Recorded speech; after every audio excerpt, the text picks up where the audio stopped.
ఒక మాట పలికించేశాడు. అన్నయ్య నువ్వు చచ్చిపోవడం నీ చచ్చిపోయాకే అన్నాడు.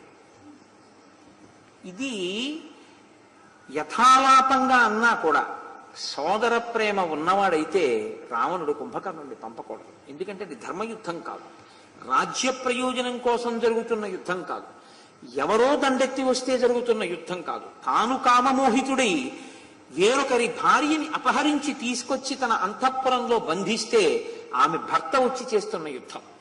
ఇటువంటి తన కామం కోసం తన తమ్ముణ్ణి బలిపెట్టడం చాలా తప్పు. అది ఎంత క్రూరమైనటువంటి మనస్తత్వం ఉన్నవాడో చేయవలసినటువంటి పని. కాబట్టి ఈ మాట కుంభకర్ణుడు అన్నా కూడా ఆయన యుద్ధానికి వెళ్ళు అనగలిగాడంటే ఆయన కాముకత్వము ఎంత దారుణమైనదో ఎంతమంది పోయినా ఆయనకి అక్కర్లేదు. ఎందుకంటే లోకంలో ఒక నానుడి ఉంటుంది. మనం ఏదైనా ఒక వస్తువుని సముపార్జించే ప్రయత్నం చేశామనుకోండి, అప్పుడు ఆ వస్తువు ఆర్జింపబడింది కానీ అతను మిగల్లేదు. మీకు బాగా అర్థం అవ్వాలి అంటే నాకు ఇది చెప్తే పాపం ఆయనకి తెలిస్తే బాధపడతారు అని ఉంది, కానీ నేను దాన్ని ఇంకొకలాగా మీకు ఆ ఉదాహరణ చెప్పే ప్రయత్నం చేస్తాను. ఉన్న ఊళ్ళో కొడుక్కి ఉద్యోగం వచ్చి 20,000 ఇస్తున్నారనుకోండి, ఏదో రోజు 2 గంటలు ప్రయాణం చేసి రాత్రి 2 గంటలు ప్రయాణం చేసి ఇంటికి వచ్చే దగ్గర 22,000 ఇస్తున్నారనుకోండి, 1,000 రూపాయలు దారి ఖర్చులకు పోయినా ఇంకో 1,000 రూపాయలు ఎక్కువ వస్తుంది కదా, నువ్వు అక్కడికి వెళ్ళు అని చెప్పి కొడుకుని బలవంతంగా ఈ ఉద్యోగం మాన్పించి ఆ ఉద్యోగంలో తండ్రి చేర్చాడు అనుకోండి, ఒక 1,000 రూపాయలు ఎక్కువ వస్తుందని. ఒక 6 నెలలు పనిచేసిన తర్వాత ఆ కొడుకు ఆ ఊరు నుంచి వస్తూ ఆ బస్సుకి ప్రమాదం జరిగి మరణించాడు అనుకోండి, ఇప్పుడు ఆ తండ్రి పరిస్థితి ఏమిటి? ఇప్పుడు ఆ తండ్రి ఆ కొడుక్కి వారసుడు తండ్రేగా, ఆ డబ్బు బ్యాంకులోంచి ఈయనే తీసుకోవాలి. ఇప్పుడు సంతోషంగా ఆ డబ్బు తీసుకుని ఆ తండ్రి ఓ గది కట్టించడమో ఓ ఇల్లు కట్టించడమో లేకపోతే ఏదైనా వస్తువులు కొనుక్కోవడమో చేయగలడా? తన యొక్క పొరపాటు వలన తాను కోరుకున్నటువంటి అర్థము తనకి దొరికినా తనకి ప్రియమైన వస్తువు పడిపోయిన తరువాత కామము తీర్చుకోవడం కష్టం. ఎందుకంటే ఆ కోరిక యందు మీరు తృప్తిని పొందడం కష్టం. రావణుని యొక్క మనస్తత్వం ఏమిటో తెలుసా అండి? ఇంతమంది పోయినా పర్వాలేదు, సీతమ్మ తనకి దక్కితే చాలు. అంటే ఆయన మనస్తత్వము ఎంత క్రూరముగా ఉంటుందో, ఇది రావణుని యొక్క క్రౌర్యం. ఈ క్రౌర్యం బాధ పెట్టింది లోకాన్ని, ఇందుకు అవతార స్వీకారం చేయవలసి వచ్చింది. ఇంకా ఉంచాడు అనుకోండి రామచంద్రమూర్తి, ఈశ్వరుడు ఆయన ఉంచాడు అనుకోండి, ఆయన బలం ఆయన తపస్సు మీకేమిటండి అన్నారు అనుకోండి, ఆయన సంతోషించడం ప్రధానం, దానికోసం ఆయన ఏదైనా చేస్తాడు. అప్పుడు ఎంతమంది ఏడుస్తారు? కాబట్టి ఇక ఉండడానికి వీలు లేదు. ఇంకా అంత పాడు మనస్తత్వం ఉన్నవాడిని ఆ శరీరంలోంచి విడిపించేస్తే ఆ అపకీర్తి అక్కడతో పోతుంది. కాబట్టి అది కూడా దయయే. నేను అందుకే మీకు పునఃపునః మనవి చేస్తూ ఉంటాను, ఈశ్వరుడు అవతారమును స్వీకరించి రాక్షస సంహారము చెయ్యడము కూడా కారుణ్యము యొక్క పరాకాష్ఠయే. కాబట్టి నాహమాత్మని సంతాపం గచ్చేయం రక్షసాధిప, నేను మరణించిన తరువాతే అన్నయ్య నువ్వు మరణిస్తావు, కాబట్టి ఏమీ బెంగలేదు. కామం తిదానీమపి మాం వ్యాధిశక్తం పరంతప న పరప్రేక్షణీయస్తే యుద్ధయాతుల విక్రమ. అన్నయ్య ఇంకెవరిని యుద్ధానికి పంపించద్దు, నేను ఒక్కడిని చాలు, నాతో పాటు కూడా ఎవరిని పంపక్కర్లేదు, నేను వెళ్ళి యుద్ధం చేస్తాను అని. యది శక్రో యది యమో యది పావక మారుతో తానహం యోధయిష్యామి కుబేర వరుణావపి. ఆ వచ్చినటువంటి వాడు ఇంద్రుడే కాని యముడే కాని అగ్నిహోత్రుడే కాని ఎంతటి గొప్ప యోధుడే కాని కుబేరుడే కాని గిరిమాత్ర శరీరస్య శితశూలధరస్య మే నర్దత స్త్రీక్షణ దంస్త్రస్య బిభీయాక్ష పురందర. నాది పర్వతము వంటి శరీరం, భయంకరమైన కోరలు. అసలు నా శరీరం చాలన్నాయా యుద్ధం చేయడానికి? ఈ శరీరంతో యుద్ధం చేస్తాను. కాబట్టి ఇంత గొప్ప శరీరము అటువంటి శూలము ఉన్నవాడిని యుద్ధానికి వెడితే ఎవరినైనా మట్టు పెట్టేస్తాను, కాబట్టి నువ్వు బెంగ పెట్టుకోకనయ్యా అన్నాడు. ఈ లోపల అక్కడ ఉన్నటువంటి మహోదరుడు అనబడేటటువంటి ఒక రాక్షసుడు లేచాడు. రాక్షస బోధలు చాలా విచిత్రంగా ఉంటాయి. అందుకే కనీసం జీవితంలో మంచి మాట చెప్పేటటువంటి వాడిని దగ్గర ఉంచుకోవాలి. అది కఠినంగా ఉన్నా మంచి మాట చెప్పేవాడిని దగ్గర ఉంచుకుంటే అప్పుడప్పుడు కనీసం ఆ మాట వింటుంటే కొంతైనా బాగుపడే అవకాశం ఉంటుంది. ఇప్పుడు ఆ మహోదరుడు లేచన్నాడు, ఈ కుంభకర్ణుడు మంత్రుల గురించి ధర్మం గురించి ఇన్ని మాట్లాడాడు. నీవు ప్రభువువి, నీకు కామం కలిగింది, నీ కామాన్ని నువ్వు తీర్చుకోవడమే ధర్మం, అంతే. ధర్మం ఇంకేంటి? ప్రభువుకి ఏ కోరిక కలిగిందో ఆ కోరిక తీర్చుకోవడం ధర్మం. నీకు సీతమ్మను అనుభవించాలనిపించింది, సీతమ్మని తీసుకొచ్చావు, అదే ధర్మం. ఇప్పుడు నీ కోరిక తీరకపోవడం విచారకరం. నీ కోరిక తీరనందుకు ఎలా తీరుతుందని మేము ఆలోచించాలి, అది మా ధర్మం. ఎంత చమత్కారంగా ఉంటాయో చూస్తారండి. లోకంలో ఇప్పటికీ ధర్మం అన్న పేరుతో చాలా చిత్ర విచిత్రమైన బోధలు ఉంటాయి. అందుకే మీకు నేను స్వతంత్రించి ఒక సలహా చెప్తున్నాను. ఎప్పుడూ కూడా 2 ప్రమాదకరమైన వస్తువుల్ని మీ దగ్గర ఎప్పుడూ ఉంచకూడదు. ఏమిటో తెలుసా అండి? ఎవరు పడితే వాళ్ళు రాసిన పుస్తకాన్ని ఇంట్లో ఉంచకూడదు. ఎందుకో తెలుసా? పుస్తకం మీ ఇంట్లో పెద్ద ప్రమాదాన్ని తీసుకొస్తుంది. మీరు ఏ పుస్తకాన్ని పడితే ఆ పుస్తకాన్ని చదివి ఇందులో స్వీకరించవలసినంత మంచి లేదు, ఇందులో తప్పులు చెప్పబడ్డాయి, ఇది ప్రమాదకరం, ఇది వక్రభాష్యం, మనం స్వీకరించద్దు అని మీకు తెలుస్తుంది. మీరు గూట్లో పెట్టి వెళ్ళిపోతారు. మీరు ఏ ఊరో పెడతారు, మీ అబ్బాయి చదువుతాడు, అన్నీ మీకు చెప్పడుగా. వాడు ఆ పుస్తకం చేత ప్రచోదనం పొందుతాడు, ఇలా చెయ్యొచ్చు అనుకుంటాడు. నేను రామాయణం మీదే ఒకనకొకప్పుడు నేను ఆఫీసులో ఉంటే ఒక ఆయన పట్టుకొచ్చి నాకు ఒక పుస్తకం ఇచ్చారు. నేను ఆ రామాయణం మీద ఆ వ్యాఖ్యానం చదివి తెల్లబోయాను. నిజంగా ఇంత ఘోరమా రామాయణం గురించి రాయడం, ఇలా ఉందా రామాయణంలోని? సరే, అది వేరు విషయం అనుకోండి. అథెంటికేటెడ్ రైటర్స్, చెప్పడానికి అధికారము ఉండి ఏది చెప్పచ్చో ఏది చెప్పకూడదో, చెప్పకూడనివి చెప్పేవాళ్ళు ఉంటారు. మీరు ఏ ఉపాసన చెయ్యకూడదో అన్ని ఉపాసనలు అందరూ చెయ్యలేరు. ఏ ఉపాసన అందరూ చెయ్యడం సాధ్యం కాదో దాన్ని చాలా గొప్పగా యువతలవాడు దానికి ఆకర్షితుడయ్యేటట్టుగా, ఓహో ఇది చాలా తేలిక, దీన్ని పొందొచ్చు అనుకుని మీరు దాని పట్ల ఉత్సాహపడేటట్టుగా రచనలు చేసి పుస్తకాలను అందుబాటులోకి తెస్తున్నారు. ఇష్టం వచ్చినట్టు యంత్రాలని వీధరుగుల మీద పెట్టినట్టు అరుగుల మీద పెట్టి అమ్మేస్తున్నారు. యంత్రం అంటే అంత తేలికండి? యంత్రాన్ని హ్యాండిల్ చేయడం అంటే? ఇవి ఎక్కడ పడితే అక్కడ ఏది పడితే అది వినడం, ఎక్కడ పడితే అక్కడ ఏది పడితే ఆ పుస్తకాన్ని కొని తెచ్చి ఇంట్లో పెట్టుకొని ఆ పుస్తకంలో చెప్పింది సత్యం అనుకుని ప్రవర్తించడం, ఇవి 2 ప్రమాదకరం. ఒక శతఘ్ని ఇవ్వగలిగిన ప్రమాదం కన్నా ఒక సరి అయినటువంటి రచయిత కానివాడు, పరిపక్వత లేనివాడు రచించినటువంటి పుస్తకం అత్యంత ప్రమాదకరము. పుస్తకం విషయంలో బహుధా జాగ్రత్త. ప్రింటింగ్ ప్రెస్లు వచ్చిన తర్వాత పుస్తకాల సంఖ్య పెరిగిపోయింది. సంస్కృతి నశించిపోవడానికి ఎవరు పడితే వాళ్ళు గ్రంథరచన చెయ్యడం కూడా ప్రమాదహేతువైంది. ఈ మాట చెప్పింది నేను కాదు. నడిచే దేవుడిగా పేర్గాంచి ఆసేతు హిమాతల పర్యంతం కాలినడకతో తిరిగి కొన్ని కోట్ల మందిని తన ప్రవచనముల చేత, అనుగ్రహ భాషణముల చేత ఉద్ధరించిన మహాపురుషుడు పరమాచార్య స్వామి చేసిన హెచ్చరిక.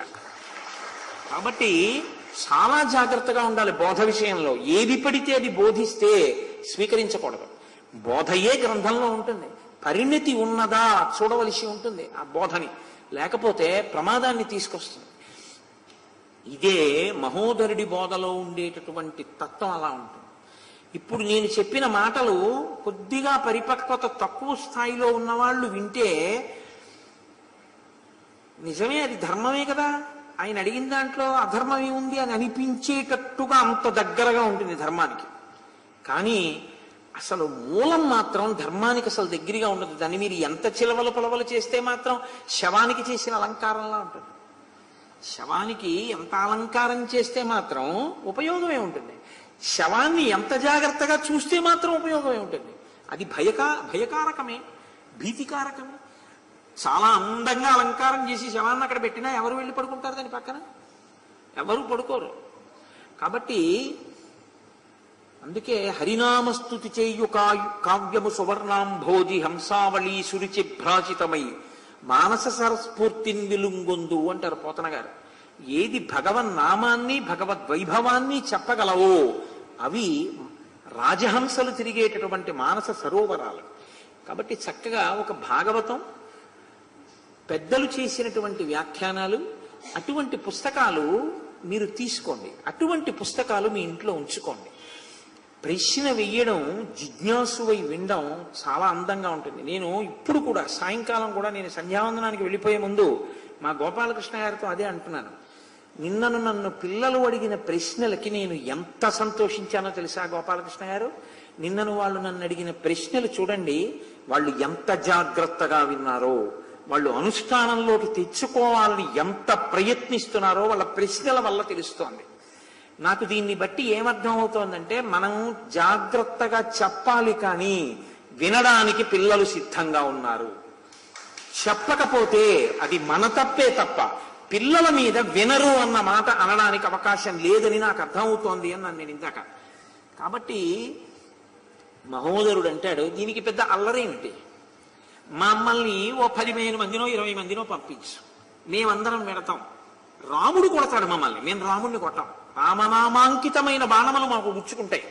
మేమేం చేస్తామంటే బాణాలు గుచ్చుకున్నాక పారిపోయి వచ్చేసి రామచంద్రమూర్తిని వధించేశాం అందరం కలిసి పెద్ద చప్పట్లు చరుస్తూ అల్లరి చేస్తూ మేము ప్రకటిస్తాం. నువ్వేం చేస్తావో తెలుసా?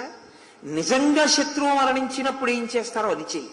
వెంటనే నీ మెళ్ళలోంచి హారాలు తీసి మాకి, నీ కంకణాలు తీసి మాకు పెద్ద పెద్ద బహుమానాలు, అక్కడ ఉన్న వాళ్ళని పిలిచి లంకాపట్టణం అంతా ఉత్సవం చేసుకోండి, భేరీనాదాలు మోగించండి, రామచంద్రమూర్తి హతుడైపోయాడని ప్రకటించండి అని సీతమ్మ దగ్గరికి వెళ్ళకు, వెళ్ళి చెప్పక అనుమానిస్తుంది అని ఊరుకో.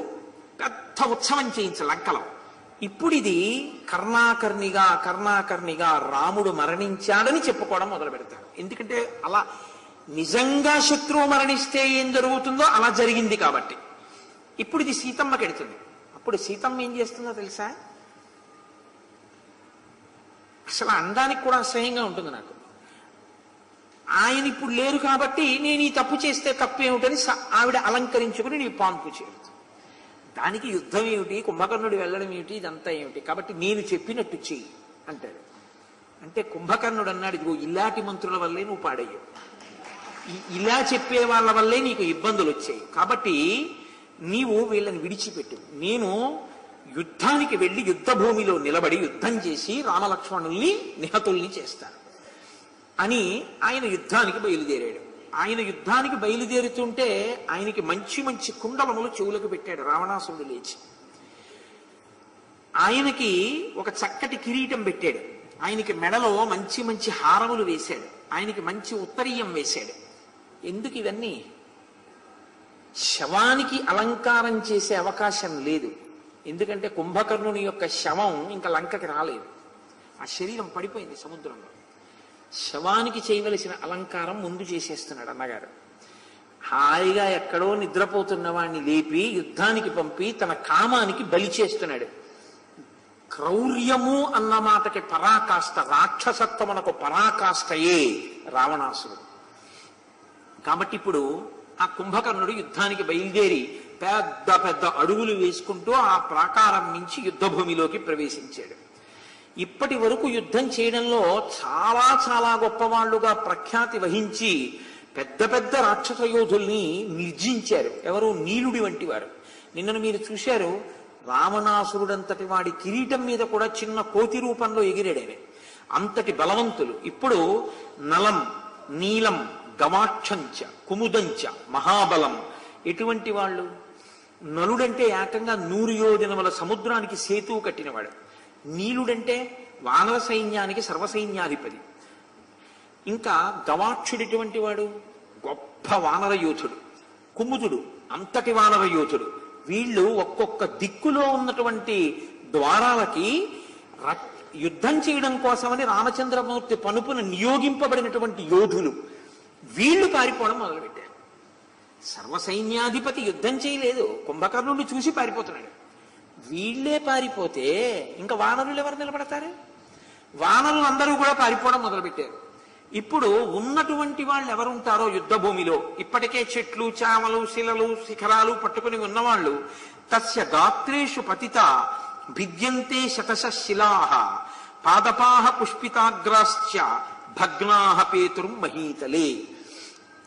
పెద్ద పెద్ద చెట్లని, పెద్ద పెద్ద పర్వత శిఖరాల్ని, పెద్ద పెద్ద శిలల్ని ఒక్కసారి ఇన్ని కోట్ల మంది కలిసి కుంభకర్ణుడి యొక్క శరీరం మీదకి విసిరిశారు.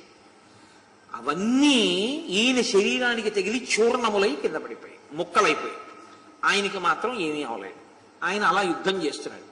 కేచిత్ సముద్రే పతితాః కేచిత్ గగనమాశ్రితాః వధ్యమానాస్తు తే వీరా రాక్షసేన బలీయస.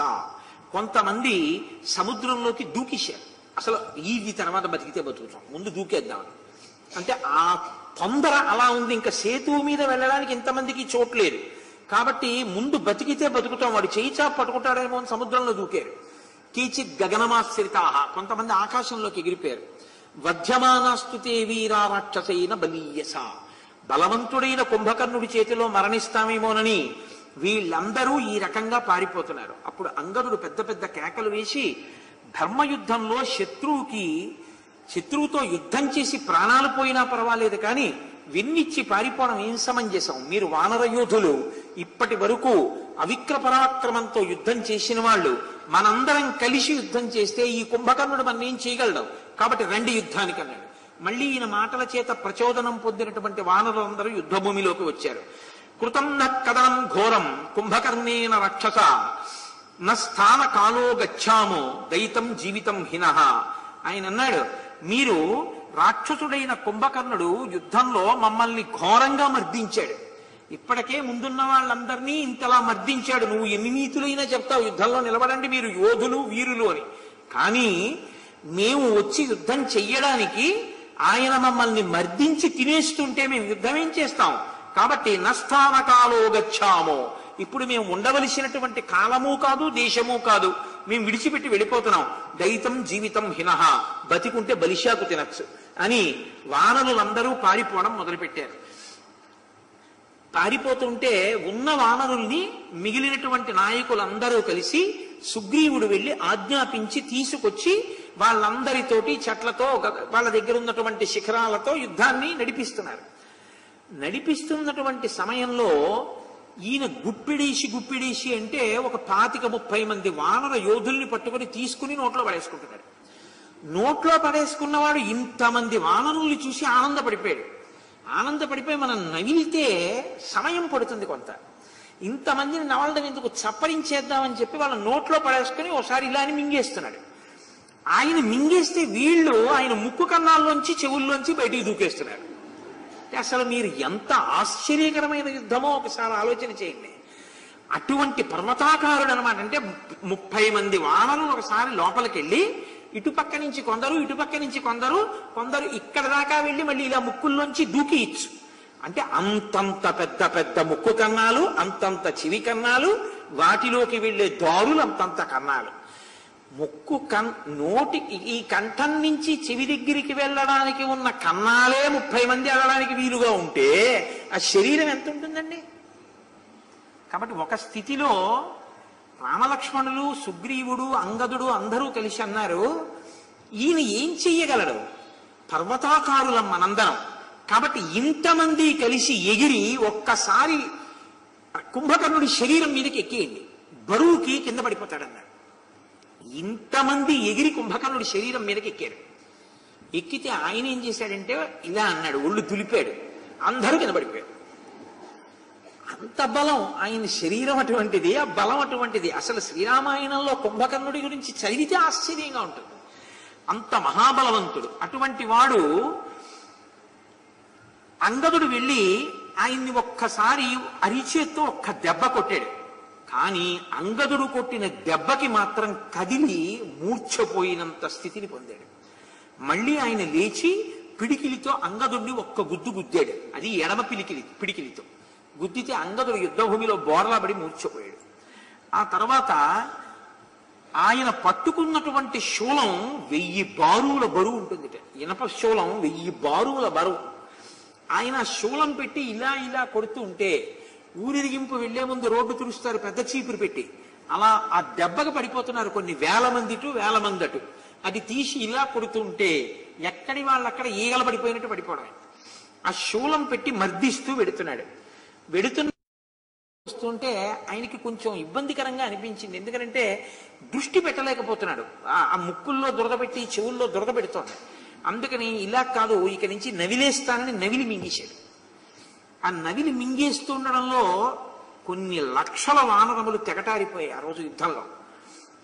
అటువంటి స్థితిలో సుగ్రీవుడు పడిపోయాడు. ఆయన ఎంతసేపు యుద్ధం చేస్తాను, ఈ యుద్ధం అయిపోయినట్టే. ఈ సుగ్రీవుణ్ణి పట్టుకుని లంకాపట్టణంలోకి వెళ్ళిపోతాను. ఈ సుగ్రీవుణ్ణి బంధిస్తే ఇంకా రామలక్ష్మణులు యుద్ధం ఏం చేస్తారు? అపారమైన ప్రేమ కలిగిన వాడు రాముడు, యుద్ధం ఆపేస్తాడు. కాబట్టి పట్టుకుపోతానని ఆయన్ని తీసుకుని భుజం మీద వేసుకుని ఏదో ఉత్తరీయం వేసుకున్నట్టు వెళ్ళిపోతున్నాడు. వెళ్ళిపోతుంటే హనుమ వెంటనే లేచి ఆ కుంభకర్ణుడిని నిగ్రహించి సంహరించే ప్రయత్నం చేస్తానని బయలుదేరారు. కానీ ఆయన ఒకటి అనుకున్నారు, నేను కానీ కుంభకర్ణుణ్ణి కొట్టి సుగ్రీవుణ్ణి విడిపిస్తే నా ప్రభువు నేను మూర్ఛపోయి ఉండగా నన్ను తీసుకెడుతుంటే నువ్వు నన్ను విడిపించావు కనుక అది నా పరాక్రమానికే సిగ్గుచేటు. నువ్వు నన్ను అలా ఎందుకు విడిపించావు? నేనే తేరిపారి విడిపిద్దును కదా అంటాడేమోనని సుగ్రీవుడు విడిపించుకుంటాడేమో చూద్దామని ఊరుకున్నారు. ఆ తీసుకుని వెళ్ళిపోతున్నాడు. ఆ తీసుకుని వెళ్ళిపోతున్నటువంటి సమయంలో అక్కడ ఉండేటటువంటి వాళ్ళందరూ ఆయన మీదకి చందనం పువ్వులు అవి విసురుతున్నారు. ఆ పువ్వుల వాసన చందనపు వాసన వీటి చేత ఆయన స్మృతిని పొందాడు సుగ్రీవుడు. వెంటనే ఎలా విడిపించుకుందామని ఆలోచించి భుజం మీద వేసుకు వెళ్ళిపోతున్నాడు కదండి. వెంటనే ఆయన చెవులు కొరికేశాడు.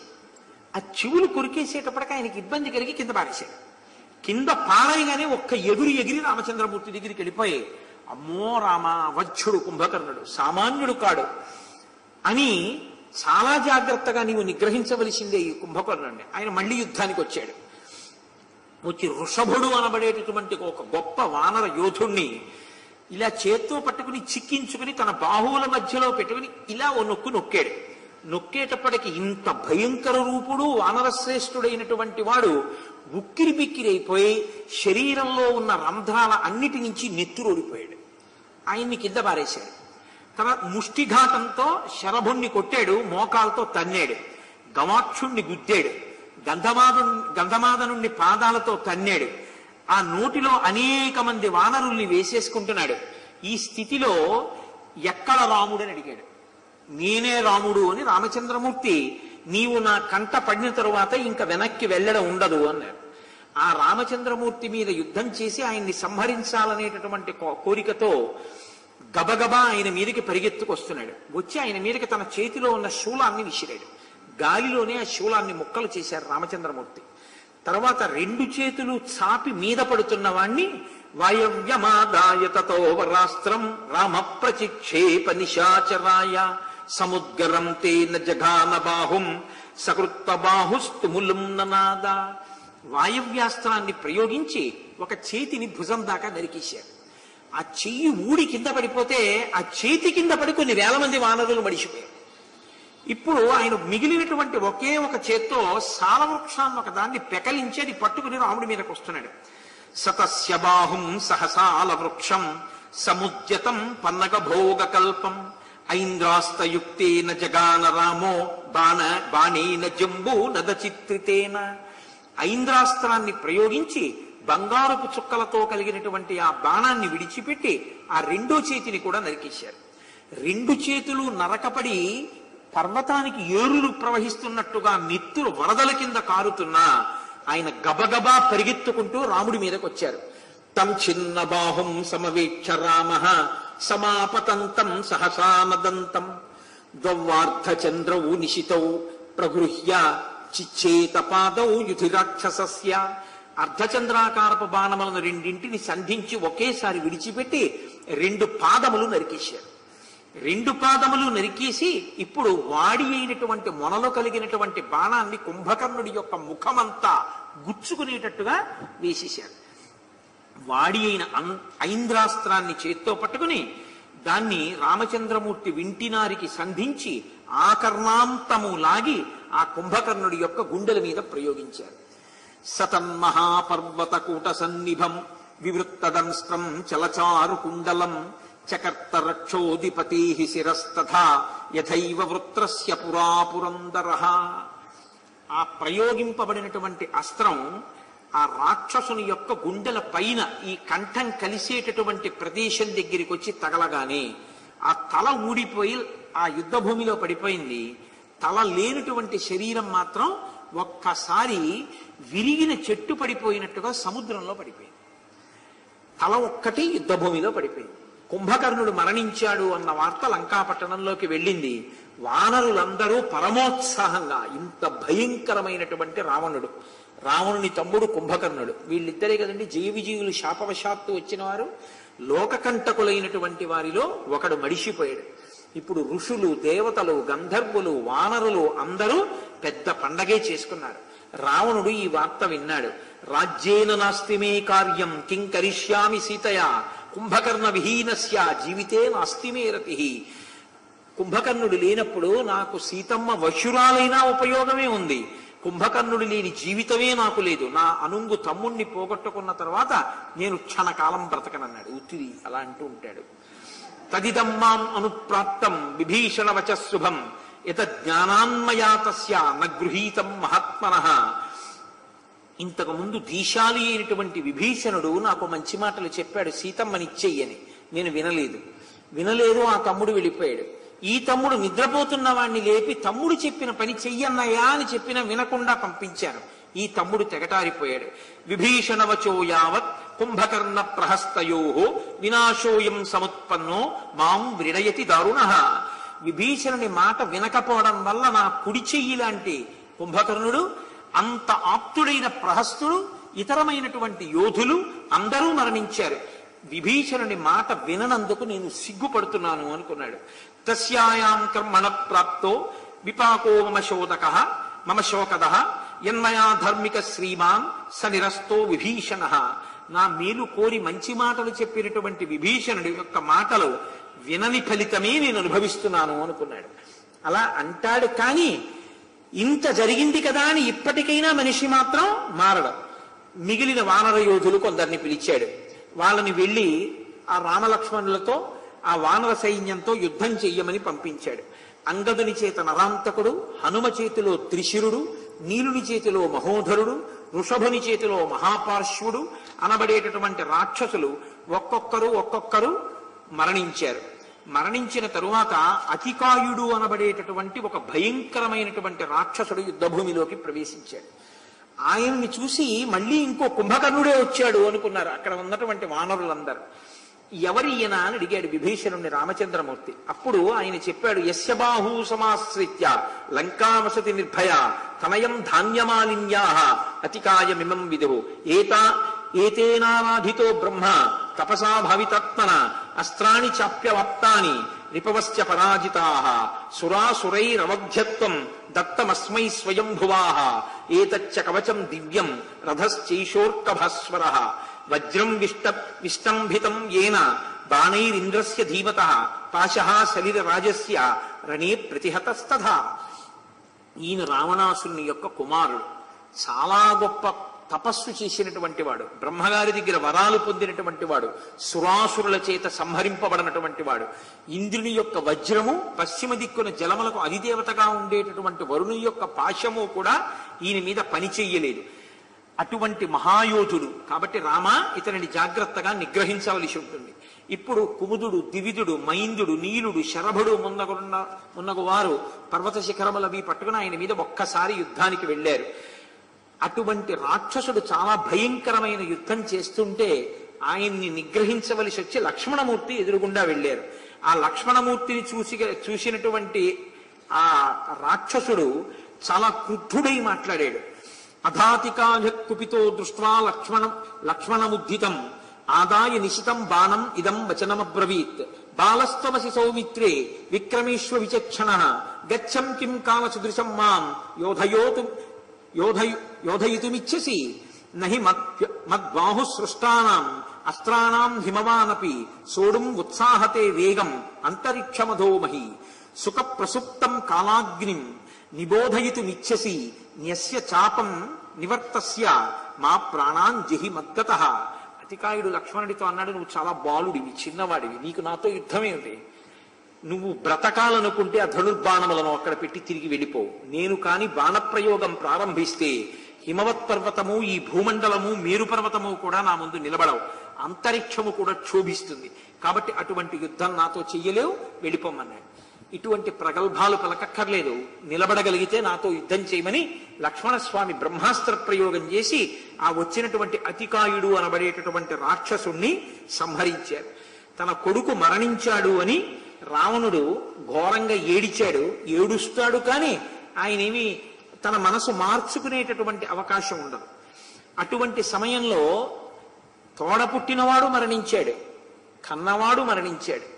ఇద్దరు మరణించారన్న తర్వాత కూడా మార్పు రాని వాడు ఇక మారుతాడని మీరు ఆశించకూడదు కదండి.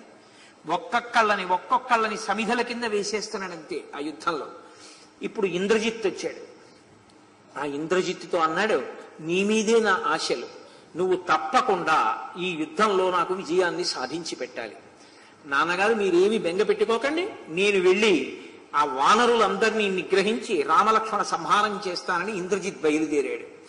ఆయన సహవిర్లాజ సంస్కారై మాల్యగంధ పురస్కృతై జుహావ పావకం తత్ర రాక్షసేంద్ర ప్రతాపవాన్ సతత్రాగ్నిం సమాస్తీర్య శరపత్రై సతోమరై ఛాగస్య కృష్ణవర్ణస్య గలం జగ్రాహ జీవతః సహృదేవ సమిద్ధస్య విధూమస్య మహార్చిషః బభూవుస్తాని లింగాని విజయం యాన్యదర్శయన్.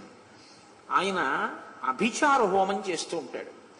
ఎర్రటి బట్టలు కట్టుకుని అగ్నిహోత్రంలోకి ఏ ఏ కార్యాల్ని అలా చెయ్యకూడదు, అటువంటి ఉపాసన చెయ్యకూడదు అని శాస్త్రాలు చెప్తున్నాయో అటువంటి ఆకులు తీసుకొచ్చి అలా అగ్నిహోత్రంలో సమర్పించి ఇనుముని సమర్పిస్తాడు.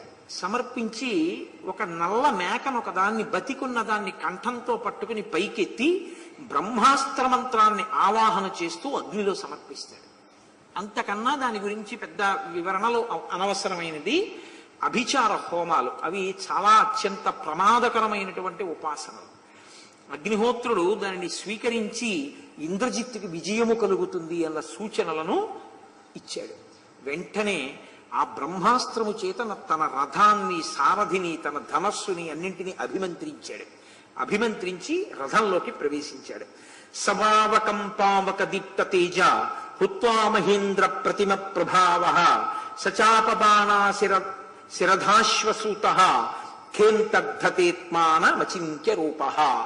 తన సారథితో, గుర్రాలతో, రథంతో కూడా ఒక్కసారి ఆకాశంలోకి వెళ్ళి అంతర్ధానమైపోయాడు. అంతర్ధానమైపోయి భయంకరమైనటువంటి యుద్ధాన్ని మొదలుపెట్టాడు. ఎంత భయంకరమైన యుద్ధం అంటే మేఘాల్లోంచి తాను కనపడడం, కానీ పుంఖానుపుంఖలంగా కొన్ని వేల బాణములను ప్రయోగించి వానర వీరులందరినీ శరీరాలు చీల్చేశాడు. ఎటువైపు నుంచి బాణాలు వస్తాయో తెలియదు, ఎక్కడి నుంచి వేస్తాడో తెలియదు. రథం ఆకాశంలో తిరుగుతూ ఉంటుంది, తిరుగుతూ బాణప్రయోగం చేస్తాడు. తే కేవలం సంతదృశితాగ్రాన్ బాణాంధ్రనే వానర వాహినీషు మాయానిగూఢంతు సురేంద్ర శత్రుం నచావృతం రాక్షసమభ్యపశ్యన్. పైకి కనపడకుండా కేవలము బాణములు మాత్రం వచ్చి మీద పడిపోతుంటాయి. అంత భయంకరమైన రీతిలో ఆ యుద్ధం చేస్తూ ఆయన అందరినీ కూడా నిహతుల్ని చేసి, లేదా చాలా మందిని, కొన్ని లక్షల మందిని పడగొట్టాడు. వానర యోధులైనటువంటి వారు ఓర్చుకోగలిగారు తప్ప ఆ బాణ పరంపరకి ఇక తిరిగి యుద్ధం చెయ్యలేనంత స్థితికి తీసుకెళ్ళిపోయాడు. చిట్ట చివర బ్రహ్మాస్త్ర ప్రయోగం చేశాడు. మన్యే స్వయంభూర్భగవాన్ చింత్యో. సాక్షాత్తు ఆ భగవానుడైనటువంటి చతుర్ముఖ బ్రహ్మగారికి సంబంధించినటువంటి అస్త్రాన్ని అభిమంత్రించి ఆ యుద్ధ భూమిలోకి విడిచిపెట్టాడు. ఈ బ్రహ్మాస్త్రము చేత కట్టుబడి రామలక్ష్మణులు కూడా యుద్ధ భూమిలో నేల మీద పడిపోయారు. వానరులందరూ నేల మీద పడిపోయారు. ఆ బ్రహ్మాస్త్రం స్వామి హనుమని కూడా పట్టింది. పట్టడంలో ఆయన కూడా కింద పడ్డారు. కానీ ఆయనకి వరం. ఎందుకని? అంత గొప్ప వరం జగత్తుకి సృష్టికర్త బ్రహ్మగారు.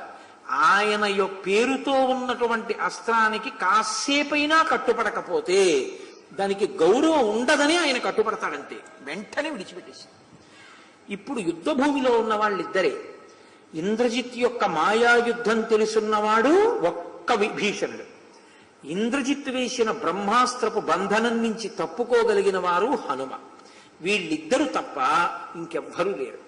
అసుర సంధ్య వేళలో విడిచిపెట్టాడు బ్రహ్మాస్త్రాన్ని. కాబట్టి వీళ్ళందరూ యుద్ధ భూమిలో పడిపోయేటప్పటికి చీకటి పడిపోయింది. ఇప్పుడు కటిక చీకటి. ఒక్క వానర వీరుడు కదులుతున్నవాడు లేడు. ఎంతమందిని కొట్టాడని చెప్పారో తెలుసా అండి ఆ రోజున? ఆశ్చర్యంగా ఉంటుంది. 67 కోట్ల వానరములను బ్రహ్మాస్త్రంతో కొట్టాడు.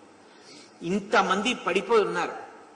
పడిపోయినప్పుడు బ్రహ్మమస్త్రం తతో ధీమాన్ మానయిత్వాతు మారుతి విభీషణ వచ శ్రుత్వా హనుమాంస్తమధాబ్రవీత్. ఆ పడిపోయినటువంటి వాళ్లలో సుగ్రీవం అంగదం నీలం శరభం గంధమాదనం గమాక్షంచ సుషేణంచ వేగదర్శినమాహుకం మైందం నలం జ్యోతిముఖం ద్వివిధం పసలం తథా ఏతాంశ్చాన్యాన్ తద్వీరౌ దదుషాతే హతాన్ రణే. వీళ్ళందరూ కూడా ఎటువంటి వీరుడు? సుగ్రీవుడు, అంగదుడు, నీలుడు, శరభుడు, గంధమాదనుడు, గవాక్షుడు, సుషేణుడు, వేగదర్శి, మైందుడు, నలుడు, జ్యోతిముఖుడు, ద్వివిధుడు, పనసుడు మొదలైనటువంటి పెద్ద పెద్ద వానర యోధులందరూ బ్రహ్మాస్త్రము చేత కొట్టబడి నేల మీద పడిపోయారు. 67 కోట్యో వానరాణాం తరస్వినాం. 67 కోట్ల మంది వానరులు ప్రాణాలు విడిచిపెట్టేశారు. అహ్నః పంచమశేషేణ అంటే ప్రదోష వేళకు వచ్చేటప్పటికి 5వ కాలంలో వల్లభేన స్వయంభువ చతుర్ముఖ బ్రహ్మగారు అధిష్టానము కాగలిగినటువంటి బ్రహ్మాస్త్రము చేత ఇంద్రజిత్ ఇంత ప్రమాదాన్ని సృష్టించి రామలక్ష్మణులతో సహా 67 కోట్ల మంది వానరుల్ని యోధులతో కలిపి పడగొట్టాడు. అప్పుడు మిగిలిన వాళ్ళిద్దరే. ఎవరెవరు ఏ స్థితిలో ఉన్నారు, అసలు పరమ యోధులైన వారు ఎక్కడెక్కడ పడిపోయారు చూడ్డం కోసమని 2 కాగడాలు చేత్తో పట్టుకుని విభీషణుడు, హనుమ ఇద్దరు బయలుదేరి ఒక్కొక్కరి దగ్గరికి వెడుతున్నారు. ఆ జాంబవంతుడు మహావీరుడు, మహానుభావుడు, చాలా వృద్ధుడు, బ్రహ్మగారి అంశలో జన్మించినటువంటి వాడు. ఆయన పడిపోయిన ప్రదేశానికి వెళ్ళారు వీళ్ళిద్దరు. అంజనా సుప్రజాయేన మాతరిశ్వాచన ఇర్రుత హనుమాన్ వానరశ్రేష్ఠ ప్రాణాం ధారయతే క్వచిత్. చిత్రం ఏమిటంటే ఆ జాంబవంతుడి దగ్గరికి వెళ్ళి అడిగాడు విభీషణుడు, తాత నీ ప్రాణములకు ముప్పు వాటిల్లలేదు కదా బ్రహ్మాస్త్రపు దెబ్బ తగిలి అని. ఆయన అన్నాడు, బ్రహ్మాస్త్రపు దెబ్బకి శోషించిపోయాన్రా, కన్నులు విప్పి చూడగలిగినటువంటి స్థితి కూడా లేదు నాకు, చాలా నీరసించాను. కానీ నేను ఒక్క విషయం అడుగుతాను చెప్పు అన్నాడు విభీషణుడితో. ఏమిటి తాత అన్నాడు. అంజనా సుప్రజాయేన మాతరిశ్వాచ నైర్రుత హనుమాన్ వానరశ్రేష్ఠ ప్రాణాం ధారయతే క్వచిత్. అంజనానందనుడు, వాయునందనుడైనటువంటి ఆంజనేయుడు, మహానుభావుడైన హనుమ ప్రాణములతో ఉన్నారా అని అడిగాడు. విభీషణుడు అన్నాడు, శ్రుత్వా జాంబవతో వాక్యం ఉవాచేదం విభీషణ ఆర్యపుత్రామతిక్రమ్య కస్మాత్ పృచ్ఛసి మారుతిం నైన రాజని సుగ్రీవే నాంగదే నాపి రాఘవే ఆర్య సందర్శిత స్నేహో యథా వాయుసుతే పరః. నీవు ఆర్యపుత్రుడైనటువంటి రామచంద్రమూర్తి కుశలమా అని అడగలేదు, లక్ష్మణుడు కుశలమా అని అడగలేదు, వానర రాజైన సుగ్రీవుడు కుశలమా అని అడగలేదు, హనుమ కుశలమా అని అడుగుతున్నావు. ఇలా ఎందుకు అడిగావు అని అడిగాడు. అడిగితే జాంబవంతుడు అన్నాడు, విభీషణవచ శ్రుత్వా జాంబవాన్ వాక్యమబ్రవీత్ శృణు నైరుత శార్దూల యస్మాత్ పృచ్ఛామి మారుతిం.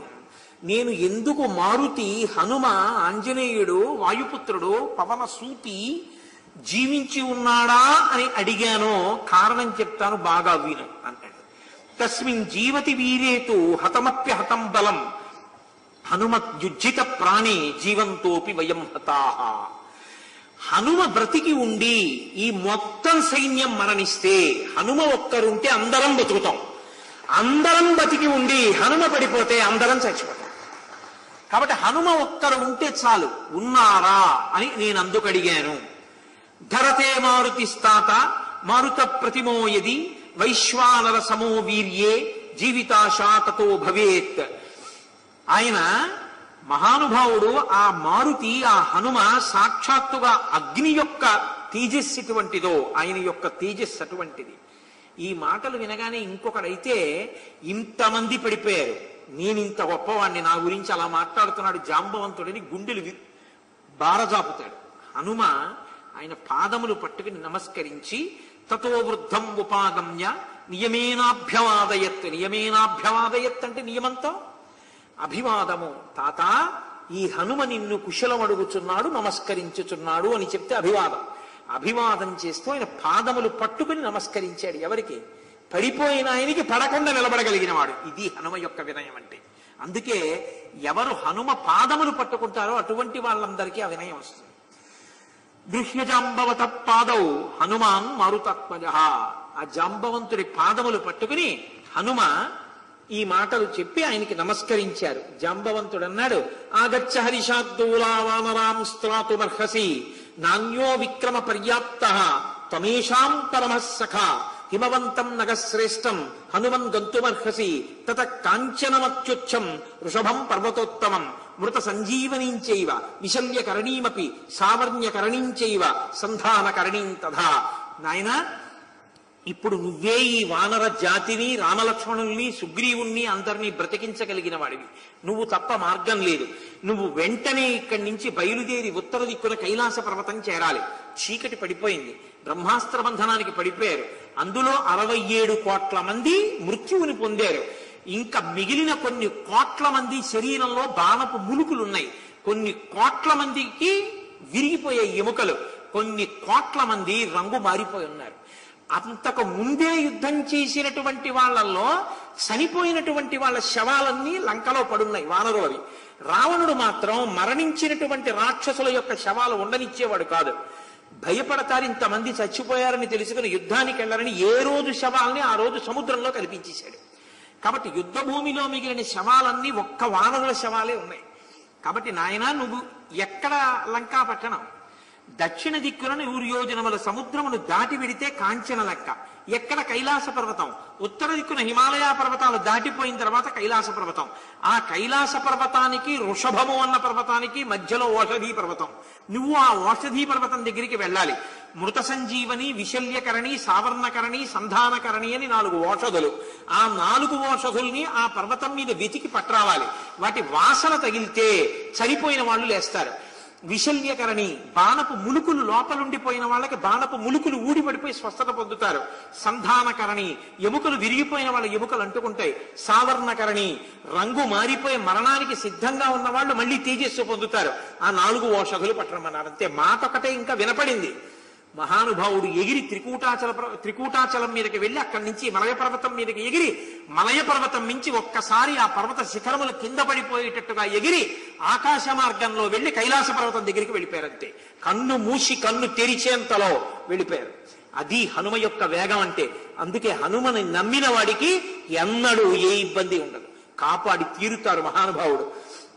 ఆయన ఒక్కసారి వెళ్ళి ఆ కైలాస పర్వతం మీద సబ్రహ్మకోశం రజతాలయంచ శక్రాలయం రుద్రశర ప్రమోక్షం హయాననం బ్రహ్మశిరశ్చ దీప్తం దదర్శ వైవస్వత కింకరాంశ్చ వజ్రాలయం వైశ్రవణాలయంచ సూర్యప్రభం సూర్య నిబంధనంచ బ్రహ్మాసనం శంకర కార్ముకంచ దదర్శనాభించ వసుంధరాయా.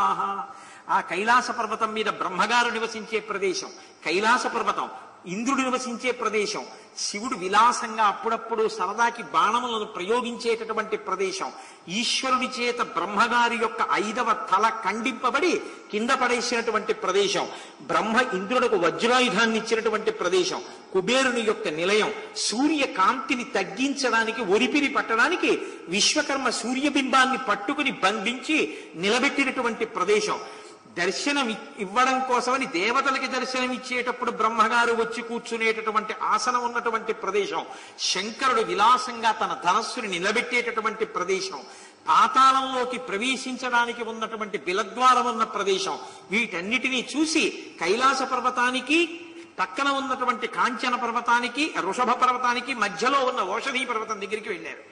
వెళ్ళి ఆ ఓషధుల్ని వెతుకుతుంటే ఈ ఓషధులు పట్టికెడిపోతాడేమోనని అవి తమ తేజస్సుని ఉపసంహారం చేసి దాక్కున్నాయి. రామకార్యం మీద కావలసి వచ్చి నేను మీ దగ్గరికి వస్తే మీరు రామకార్యం మీద ఉపకారం చెయ్యకుండా ఓషధుల్ని దాస్తారా? ఉండండి, మీ పని చెప్తానన్నారు. సతం సముత్పాట్య ఖముత్పపాత విత్రాస్య లోకాన్ ససురాసురేంద్రాన్ సంస్తూయమాన కచరైరనేకై జగామ వేగాద్ గరుడోగ్రవేగ. ఆయన యక్షులు, సిద్ధులు, దేవతలు అందరూ ఆకాశం మీద నిలబడి స్తోత్రం చేస్తుండగా రామకార్యం మీద ఉపకారం చెయ్యని మీ బ్రతుకెందుకని ఆ పర్వత శిఖరాన్ని తన వేళ్లతో పెళ్లగించి చేత్తో పట్టుకుని అంతే వేగంతో జాంబవంతుడు ఎలా చెప్పాడో అలా మళ్ళీ కన్ను మూసి కన్ను తెరిచేటప్పటికి ఆకాశ మార్గంలో గరుత్మంతుడుస్తున్నాడా అన్నట్టుగా ఆ సంజీవని పర్వతాన్ని తీసుకొచ్చి ఆ ఓషధీ పర్వతాన్ని ఆ యుద్ధ భూమిలో దింపారు. దింపగానే ఆ మృత సంజీవని యొక్క వాసనకి విశల్యకరణి, సంధానకరణి, సావర్ణకరణి ఆ ఓషధుల యొక్క ప్రభావం చేత అప్పటి వరకు మృతి చెందినటువంటి వానరులతో సహా మొత్తం వానరులందరూ లేచి నిలబడ్డారు. పూర్వం కన్నా విశేషమైనటువంటి తేజస్సు పొందారు. వీళ్ళందరూ లేచి ఇక్కడ నిలబడి సంతోషాన్ని పొందారు. అక్కడ ఇంద్రజిత్తు వెళ్లి రావణాసురుడితో యుద్ధ భూమిలో కొన్ని కోట్ల వానరములతో సహా రామలక్ష్మణుల్ని నేను సంహరించానని చెప్పాడు. ఆయన అక్కడ సంతోషించే లోపలే ఇక్కడ వానరులందరూ లేచి పెద్ద పెద్ద కేకలు వేస్తున్నారు. కేకలు వేస్తూ ఎంతో సంతోషంతో ఉన్నారు. పర్యావరణ పరిరక్షణ అని మనమంటాం. ఇవాళ తీసుకొచ్చారు కదా, నాకు కనపడని ఓషధుల్ని మళ్ళీ తీసుకెళ్లి నేనెందుకు పెట్టాలని ఊరుకోవాలి. ఎక్కడ తెచ్చారు? చతుర్ముఖ బ్రహ్మగారు అక్కడ సృష్టించారు ఆ శిఖరాన్ని. కాబట్టి దాన్ని నేను ఇక్కడ ఉంచకూడదని ఆ సంజీవని పర్వతాన్ని అలా తీసుకెళ్లి మళ్ళీ అక్కడ ఉంచేశారు మహానుభావుడు. తప్ప ఆ పర్వత శిఖరపు పెళ్ల ఏదో విరిగిపోయిందని, ఎక్కడో పడిపోయిందని రామాయణంలో ఎక్కడా లేదు. శ్రీరామాయణంలో మాత్రం ఎలా తీసుకొచ్చారో అలాగే ఆ సంజీవని పర్వతాన్ని తీసుకెళ్లి ఓషధీ పర్వతాన్ని మళ్ళీ ఆ కైలాసము, వృషభము అనేటటువంటి రెండు పర్వతాల మధ్యలో స్వామి హనుమ ఉంచారు. ఆ తర్వాత అక్కడ ఉన్నటువంటి సుగ్రీవుడు లేచన్నాడు, ఇంత క్రుద్ధుడై ఇంద్రజిత్ చేసినటువంటి ఈ పనికి ప్రతీకారం. బాగా చీకటి పడిపోయింది, అందరూ సంహరింపబడ్డారని ఏమారి ఉన్నారు రాక్షసులు. కాబట్టి కాగడాలు పట్టుకుని మీ అందరూ ప్రాకారం దూకి లంకాపట్టణంలో ప్రవేశించి లంకాపట్టణాన్నంతటి కాల్చేసేయండి అన్నాడు. వానరులందరూ కాగడాలు పట్టుకుని లంకలోకి దూకేశారు, అంటించేశారు. ఎక్కడ చూసినా సతం సముత్పాట్య ఖముత్పపాత. ఆ శిఖరంతో వచ్చినటువంటి హనుమ మళ్ళీ ఆ శిఖరాన్ని పట్టుకుని వెళ్ళిపోగానే వీళ్ళందరూ లంకాపట్టణాన్ని దహించేశారు. ఆ బంగారు స్తంభాలు కరిగిపోతున్నాయి, బంగారము వెండి ప్రవహిస్తున్నాయి, రత్నములు, వజ్రములు, వైఢూర్యములు పెటిల్లుమని పేలిపోతున్నాయి. ఆ రాత్రి వేళ మరణిస్తున్నటువంటి వాళ్ళు పెద్ద పెద్ద కేకలు వేసుకుంటూ ఆ రాక్షసులందరూ పరుగులు తీస్తున్నారు. రావణాసురుడు కరుని యొక్క కుమారుడైన మకరాక్షుడు అనబడేటటువంటి రాక్షసుని పిలిచి ఆయన్ని యుద్ధానికి వెళ్ళమన్నాడు. ఆయన రాక్షసులతో కలిసి యుద్ధానికి వచ్చాడు. ఆ వచ్చినటువంటి వాడిని రామచంద్రమూర్తి మట్టు పెట్టారు. అయిపోయింది. అప్పుడు మళ్ళీ తాను చంపినటువంటి వాళ్ళని మళ్ళీ ఆ హనుమ పర్వతాన్ని తీసుకొచ్చి ఓషధుల్ని తీసుకొచ్చి బతికించాడనేటటువంటి ఆగ్రహాన్ని పొందినటువంటి ఇంద్రజిత్ మళ్ళీ యుద్ధానికి బయలుదేరారు. యుద్ధానికి బయలుదేరి మళ్ళీ పూర్వం ఎలా చేస్తాడో అలాగే వెడతాడు అభిచార హోమం చేయడానికి. వెళ్ళి మళ్ళీ అభిచార హోమం చేశాడు. మళ్ళీ అగ్నిహోత్రం విజయ సూచనలు ఇచ్చింది. మళ్ళీ రథం ఎక్కాడు. మళ్ళీ రథం ఎక్కి మళ్ళీ మేఘాల చాటుకెళ్ళి మళ్ళీ బాణపరంపర కురిపిస్తున్నాడు. బాణపరంపర కురిపిస్తే రామలక్ష్మణులకు కూడా ఒంటి నిండా బాణములు తెగాయి. ఎంతో మంది యోధులు పడిపోతున్నారు. చూసి చూసి లక్ష్మణమూర్తి అన్నాడు, ఎన్ని మాటలు వస్తాడు, ఎన్ని మాటలు ఇలా ఇబ్బంది పెడతాడు.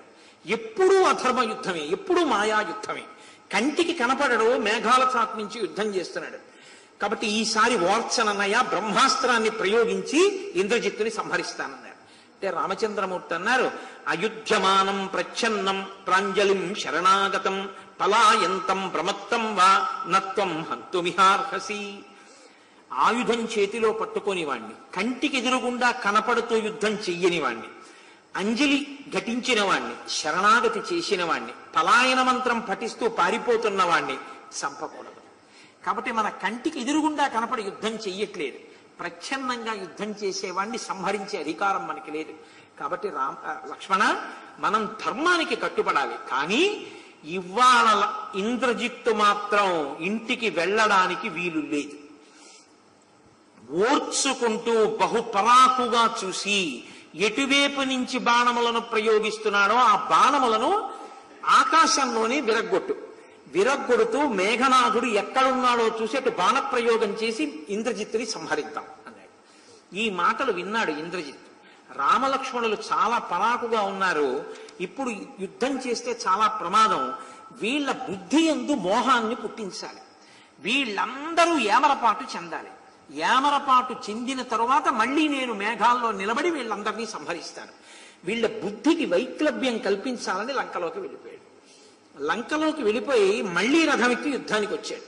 వచ్చిన వాడు ఈసారి రామచంద్రమూర్తి ఉన్నటువంటి ఉత్తర ద్వారం వైపుకి రాలేదు, హనుమ ఉన్న పశ్చిమ ద్వారం వైపుకి వెళ్ళాడు. హనుమ కదా తీసుకొచ్చారు, ఇప్పుడు హనుమ బుద్ధిని మోహ పెట్టాలి. అందుకని ఇంద్రజిత్తు తతో దృష్ట్వా భ్రాతరౌ రామలక్ష్మణౌ రణయాభ్యుజ్యతో వీరౌ మాయాం ప్రాదుష్కరోత్తదా. ఒక మాయ చేసి రామలక్ష్మణుల్ని ఏమార్చాలి, యుద్ధం చేయకుండా చేసేయాలి, చేసేసి రామలక్ష్మణులతో పాటు వానర సైన్యాన్ని సంహరించాలనుకున్నాడు. ఇంద్రజిత్తు రథేస్తాప్య సీతాం మాయామయీం తతః బలేన మహతా వృత్య తస్యామధమరోచయత్. తన రథంలో మాయ చేత సృష్టించినటువంటి ఒక సీతమ్మని తీసుకుని పశ్చిమ ద్వారం దగ్గరికి వచ్చాడు. ఆ రథంలో ఉన్నటువంటి సీతమ్మ ముమ్మూర్తులా అసలు సీతమ్మలాగే ఉంది. ఆవిడ సదదర్శహుతానందాం సీతాం ఇంద్రజితో రథే ఏకవేణీధరాం దీనాం ఉపవాస కృశాననాం పరిక్లిష్టైకవసనాం అమృజాం రాఘవ ప్రియాం రజోమలభ్యాం ఆలిప్తైః సర్వగాత్రైర్వరస్త్రియం. ఆవిడ ఒంటి జడ వేసుకుని ఉపవాసములతో కృషించిపోయినదై మట్టి పట్టినటువంటి ఒక పట్టుబట్ట కట్టుకుని రామ రామ లక్ష్మణ అని అరుస్తూ కంటి వెంట బాష్పధారులు కారుస్తూ ఏడుస్తూ భయంతో కదిలిపోతూ సీతమ్మ తల్లి అశోకవనంలో శిశుపావృక్షం కింద ఎలా ఉంటుందో అటువంటి మాయాసీతని సృష్టించి రథంలో పెట్టుకుని పశ్చిమ ద్వారం దగ్గరికి వచ్చాడు. ఆవిడ ఆ సీతమ్మ మాయాసీత అచ్చు సీతమ్మలాగే ఏడుస్తోంది. ఈయన గృహీతమూర్ధజాం దృష్ట్వా హనుమాం దైన్యమాగతః శోకజం వారి నేత్రాభ్యాం అసృజాన్ మరుతాత్మజః. హనుమ ఒక్కరే అశోకవనంలో సీతమ్మ ఎలా ఉందో ఇన్ని కోట్ల వానరములలో చూసినవాడు.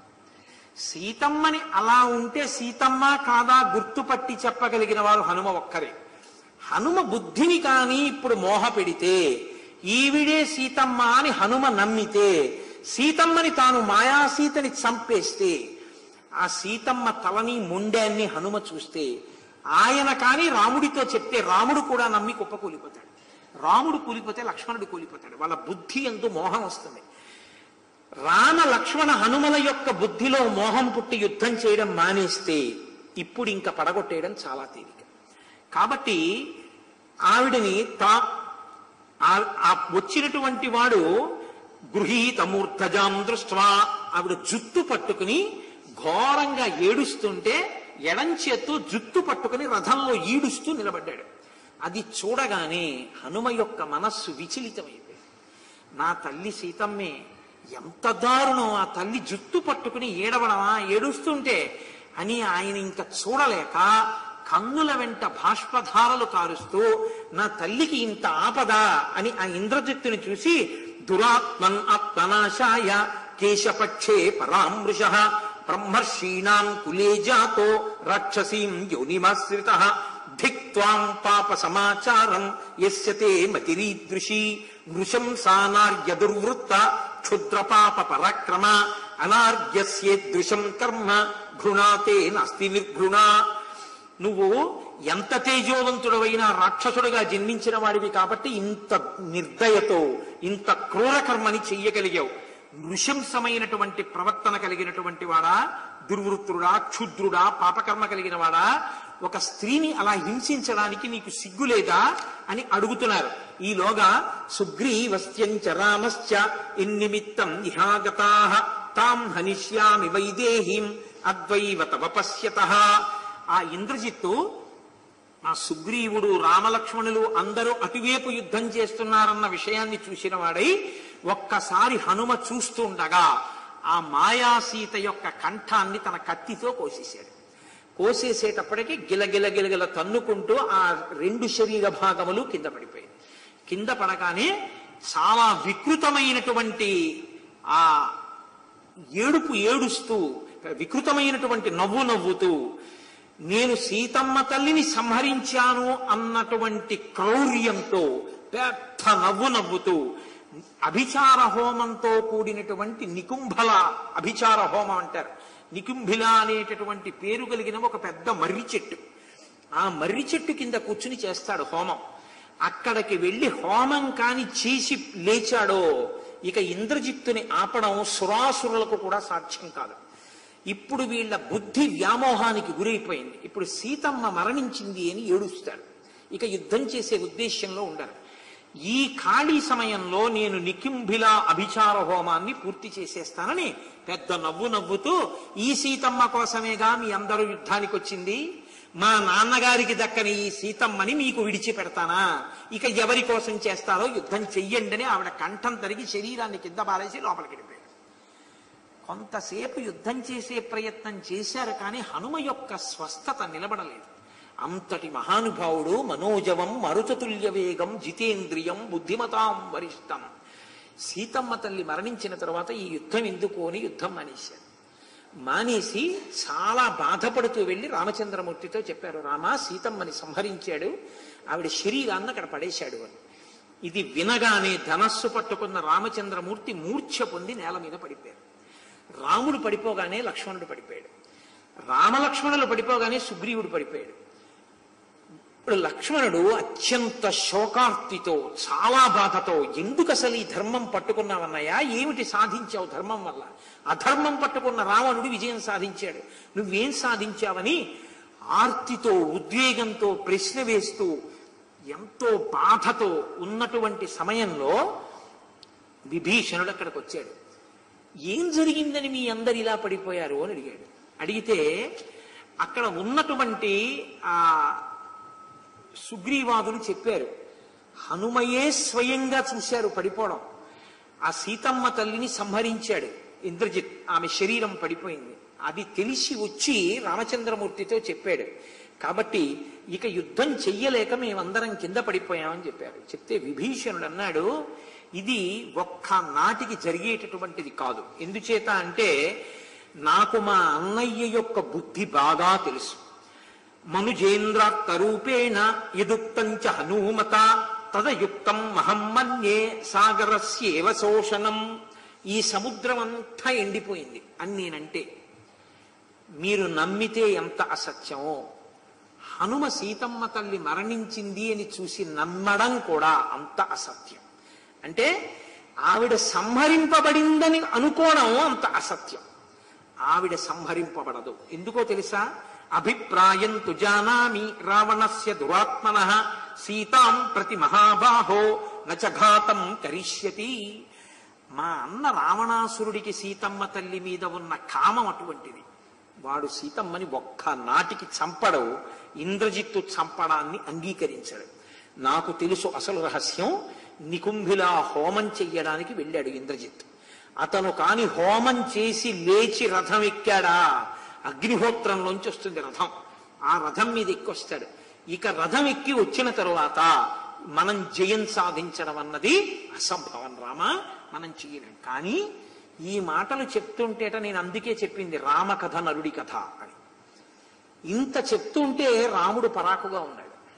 ఎందుకో తెలుసా అండి? ఇప్పుడే నేను ఒక్క శ్లోకం సీతా సంహారం అన్నది మాయా సీత అని తెలిసి ఎన్నో మార్లది చదివి చెప్పిన వాడనైనా అది చెప్పినందుచేత కించిత్ కాలం నా బుద్ధి దీని మీద నిలబడ్డంలో వైక్లభ్యం పొందింది. అటువంటిది రామచంద్రమూర్తి అది అసత్యం అన్నా కూడా ఆయన బుద్ధి నిలకడ పొందలేదు.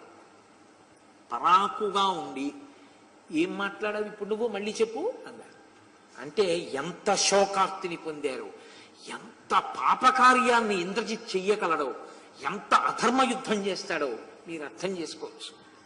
నేను అందుకే ఇవాళ బయలుదేరుతూ ఓ మాట అన్న గోపాలకృష్ణ గారితో, ఇక ఇంద్రజిత్ యుద్ధరంగంలో కనపడడానికి వీల్లేదు, నాకు చెప్పడం కష్టంగా ఉంది. ఆనాడు లక్ష్మణుడు చంపాడు, ఇవాళ నేను చంపేస్తా ప్రవచనంలో.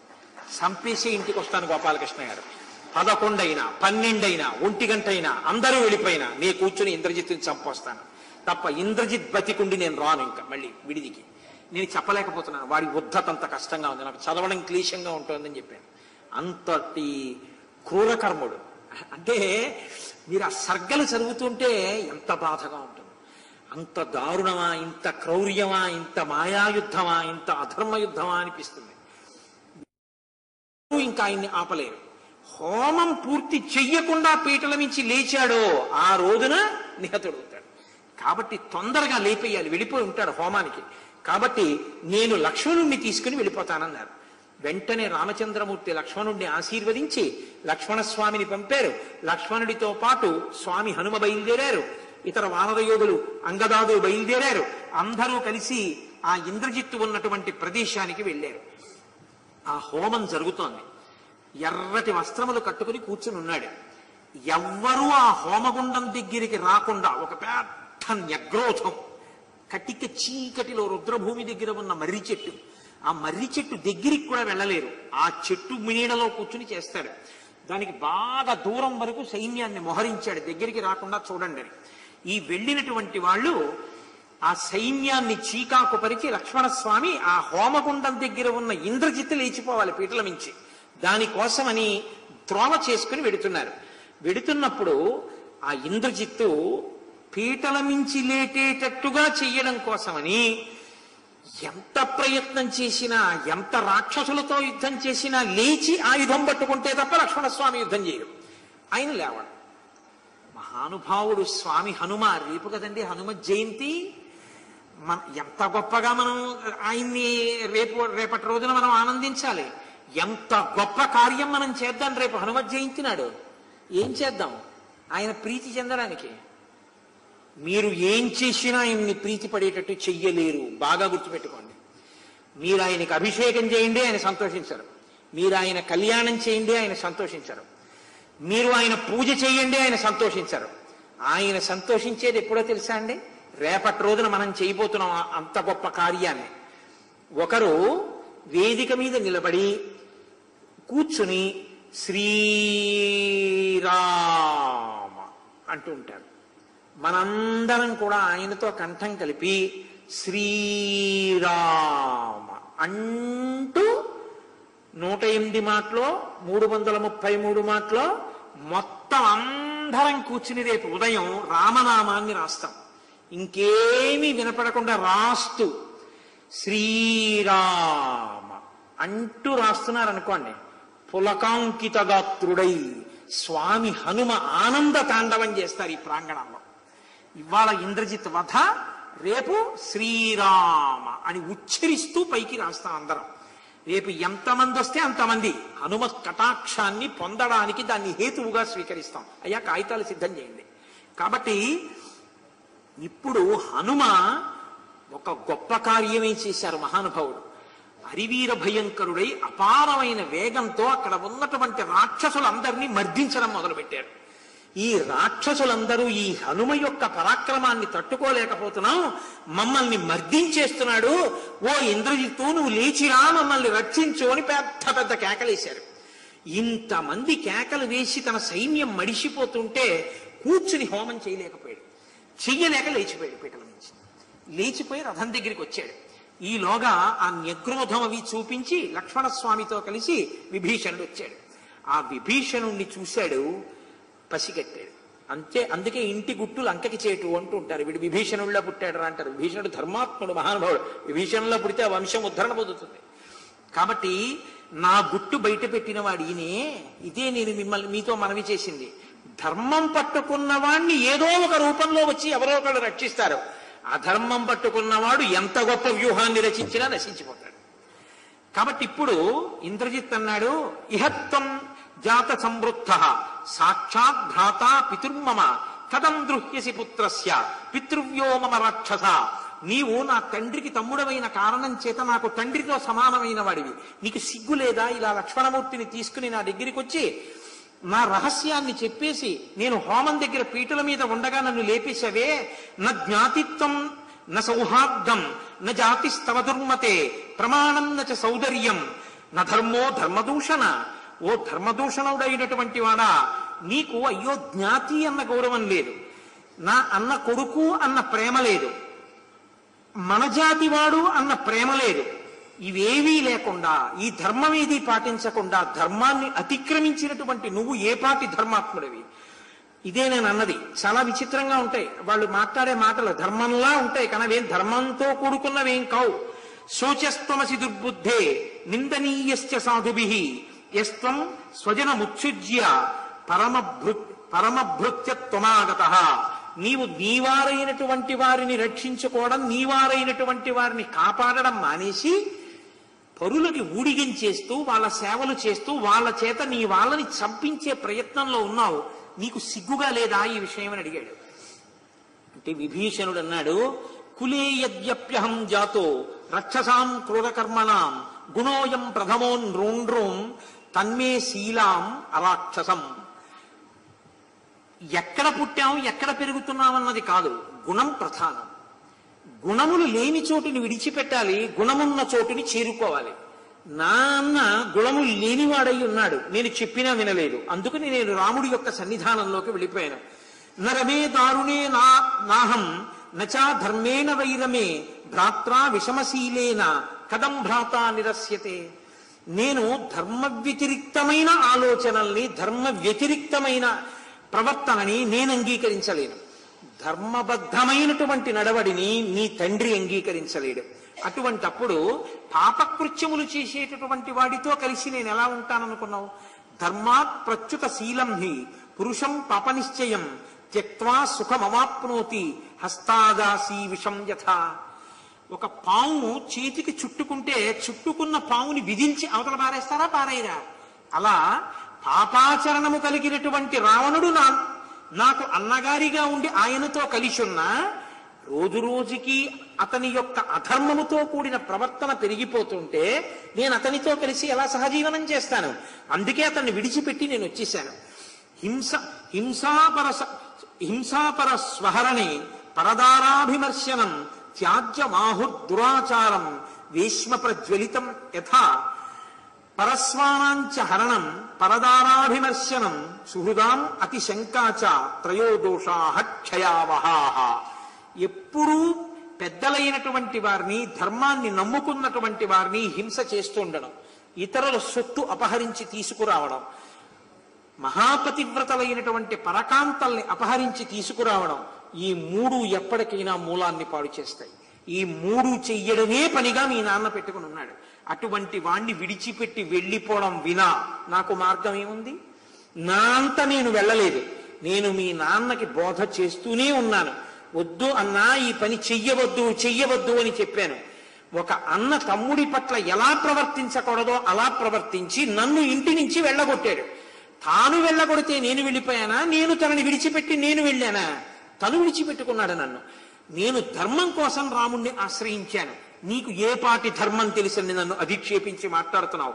పెద్దలైనటువంటి వారి ప్రవర్తన తెలియని వాడు పెద్దల్ని అధిక్షేపించి మాట్లాడడం ఆయుర్దాయం నశించిపోవడానికి హేతు అవుతుంది. నీకేం తెలిసని మాట్లాడావు?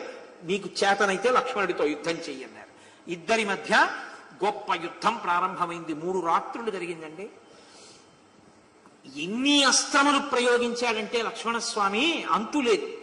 ఇంచుమించు ధనుర్వేదంలో ఉన్న రౌద్రాస్త్రం, వాయవ్యాస్త్రం, ఐంద్రాస్త్రం, మహేశ్వరాస్త్రం, ఇన్ని అస్త్రములను ప్రయోగించాడు. ఇన్ని అస్త్రములను కూడా అవతల ఉన్నటువంటి ఇంద్రజిత్ ఆయన అస్త్ర ప్రయోగం చేత నిర్వీర్యం చేశాడు. ఇద్దరి మధ్య జరిగినటువంటి యుద్ధంలో ఇద్దరి శరీరాలు పూచిన మోదుగు చెట్లయిపోయాయి. నెత్తురు కాల్వలు కట్టింది. అంత భయంకరమైన యుద్ధం. గరుత్మంతునితో సహా దేవతలు, సిద్ధులు, యక్షులు, గంధర్వులు, మహర్షులు అందరూ ఆకాశ మార్గంలో నిలబడి లక్ష్మణుని యొక్క శరీరమునకు తేజస్సు నశించకుండా, బలము తరిగిపోకుండా వాళ్ళు ఆశీర్వచనాలు చేస్తున్నారు. ఇంద్రజిత్ నిగ్రహింపబడాలి అని. కొద్దిగా క్షోభకి గురి అయినట్టుగా ముఖవళికలు కనపడ్డాయి. ముఖ కవళికలు. వెంటనే విభీషణుడు వచ్చి కించిత్ నీరసపడుతున్నటువంటి ఇంద్రజిత్తుని విడిచిపెట్టవద్దు, తొందరగా బాణప్రయోగం చేసి పడగొట్టు అన్నారు. ఈలోగా అక్కడ ఉన్నటువంటి రాక్షసులతో మాట్లాడుతూ లక్ష్మణుడితో యుద్ధం చేస్తూ, లక్ష్మణుణ్ణి రెచ్చగొట్టి మాట్లాడుతూ, లక్ష్మణుడి యొక్క ఏకాగ్రతని కించిత్ భంగం చేస్తూ మీరు నా వెంట లక్ష్మణుడు తరలకుండా చూడండి, నేను ఒక్కసారి ఇంటికి వెళ్ళి ఇంతకన్నా బలమైన రథాన్ని చాలా గొప్ప అస్త్రములను తీసుకుని వస్తానని ఒక్క క్షణంలో మాయమై లంక వెళ్ళిపోయాడు. వెళ్ళిపోయి గొప్ప రథంతో మళ్ళీ అనేక ముసలములు, పరిగలలు, శూలములు, ఖడ్గములు అన్నిటినీ పెట్టుకుని తిరిగి మళ్ళీ యుద్ధభూమిలోకి వచ్చేసాడు. ఇంత లక్ష్మణస్వామి ఆశ్చర్యపోయాడు. ఇటువంటి వాడు ఇంత వేగం, ఇంతగా అవతల వాళ్ళని మోహపెట్టి వెళ్ళిపోతుంటాడు, ఇంత మాయాయుద్ధం చేస్తాడు, ఇంతటి యుద్ధ విశారదుడు, ఏకకాలంలో ఇన్ని అస్త్రములు తిరిచిన్నవాడు, ఇంత బాణప్రయోగం చెయ్యగలిగిన వాడు అని లక్ష్మణమూర్తి భూమి మీద నిలబడి యుద్ధం చేస్తున్నారు. తనవారి మధ్య నిలబడి, రథంలో నిలబడి ఇంద్రజిత్ యుద్ధం చేస్తున్నాడు. ఇన్నాళ్ళకి ఎదురుగుండా చూస్తూ యుద్ధం చేసే అదృష్టం లభించింది. ఎప్పుడు కనబడడు, మేఘాలు చాటుకుపోతాడు. ఇవాళ హోమం అవలేదు కాబట్టి అదృష్టం దొరికింది. ఇలా యుద్ధం జరుగుతుంటే లక్ష్మణస్వామికి జ్ఞాపకానికి వచ్చింది, తనకి నిద్రలో ఉండగా కుబేరుడు అనుగ్రహించాడు ఒకప్పుడు ఒక అస్త్రాన్ని. ఆ అస్త్రాన్ని తీసి ఇంద్రజిత్ మీద ప్రయోగించారు. ప్రయోగిస్తే దాని చేత వ్యధని పొందాడు, కానీ సంహారము మాత్రం జరగలేదు. నిలబడి యుద్ధం చేస్తూనే ఉన్నాడు. ఇలా యుద్ధం చేస్తూ పోతే చీకటి పెరిగిన కొద్దీ, రాత్రి పెరిగిన కొద్దీ బలం పెరుగుతూ ఉంటుంది. లక్ష్మణ, నువ్వు నరుడివి కాబట్టి నీ బలం క్షీణించడం ప్రారంభమవుతుంది. ఇప్పటి వరకు మీ యొక్క తేజస్సు వల్ల, విశ్వామిత్ర మహర్షి యొక్క అనుగ్రహం వల్ల, పెద్దల ఆశీర్వచనం వల్ల నిలబడి యుద్ధం చెయ్యగలుగుతున్నావు ఇంద్రజిత్తుతో. కాబట్టి ఇక ఆలస్యం లేకుండా ఇంద్రజిత్తుని నిగ్రహించమన్నారు. ఏ అస్త్రాన్ని ప్రయోగిస్తాడు? ఏ అస్త్రాన్ని ప్రయోగిద్దామన్నా ఇంద్రజిత్ విఫలం చేస్తున్నాడు. ఇప్పుడు ఒకానొకప్పుడు ఇంద్రుడు ఆకుపచ్చటి గుర్రములు కలిగినటువంటి వాడు దానవ సంహారమునందు ప్రయోగించినటువంటి ఐంద్రాస్త్ర సంబంధమైన బాణాన్ని వింటినారియందు సంధించి ఆకర్ణాంతము లాగి ధనుర్వేదంలో ఎక్కడా లేనటువంటి ఒక మంత్రాన్ని అభిమంత్రించారు. అది ఏ అస్త్ర ప్రయోగానికి ఉపయోగించేటటువంటి మంత్రం కాదు. ధర్మాత్మ సత్యసంధశ్చ రామో దశరథిర్యది పౌరుషేచ ప్రతిద్వంద్వ శరైణం జహిరావణిం. దీన్ని రామాయణానికి మూలమంత్రం అంటారు. రామాయణ మూలమంత్రానికి వ్యాఖ్యానం జరిగిన మరునాడు హనుమత్ జయంతి రావడం చాలా చాలా గొప్ప విశేషం నిజంగా. కాబట్టి ఆయన అన్నారు, ధర్మాత్మ, రాముడు ధర్మాత్ముడైతే, సత్యసంధశ్చ, రాముడు సత్యమును తప్ప ఎన్నడూ అసత్యము పలకని వాడైతే, రామో దశరథిర్యది, రాముడు నిజంగా దశరథ మహారాజు గారి కొడుకే అయితే, పౌరుషేచ, రాముడికి పౌరుషం ఉంటే, ప్రతిద్వంద్వ, నా ఎదురుగుండా నిలబడినటువంటి ఈ ప్రతిద్వంద్వి, నాతో యుద్ధం చేస్తున్నవాడు, శరైనం, ఈ బాణము చేత, జహి, మరణించుగాక, రావణిం, రావణ కుమారుడైన ఇంద్రజిత్ అని సంకల్పం చేసి బాణప్రయోగం చేశారు. వెంటనే సశిరస్త్రాణం శ్రీమజ్వలిత కుండలం ప్రమధ్యేంద్రజిత కాయాత్ పాతయామసభూతలే.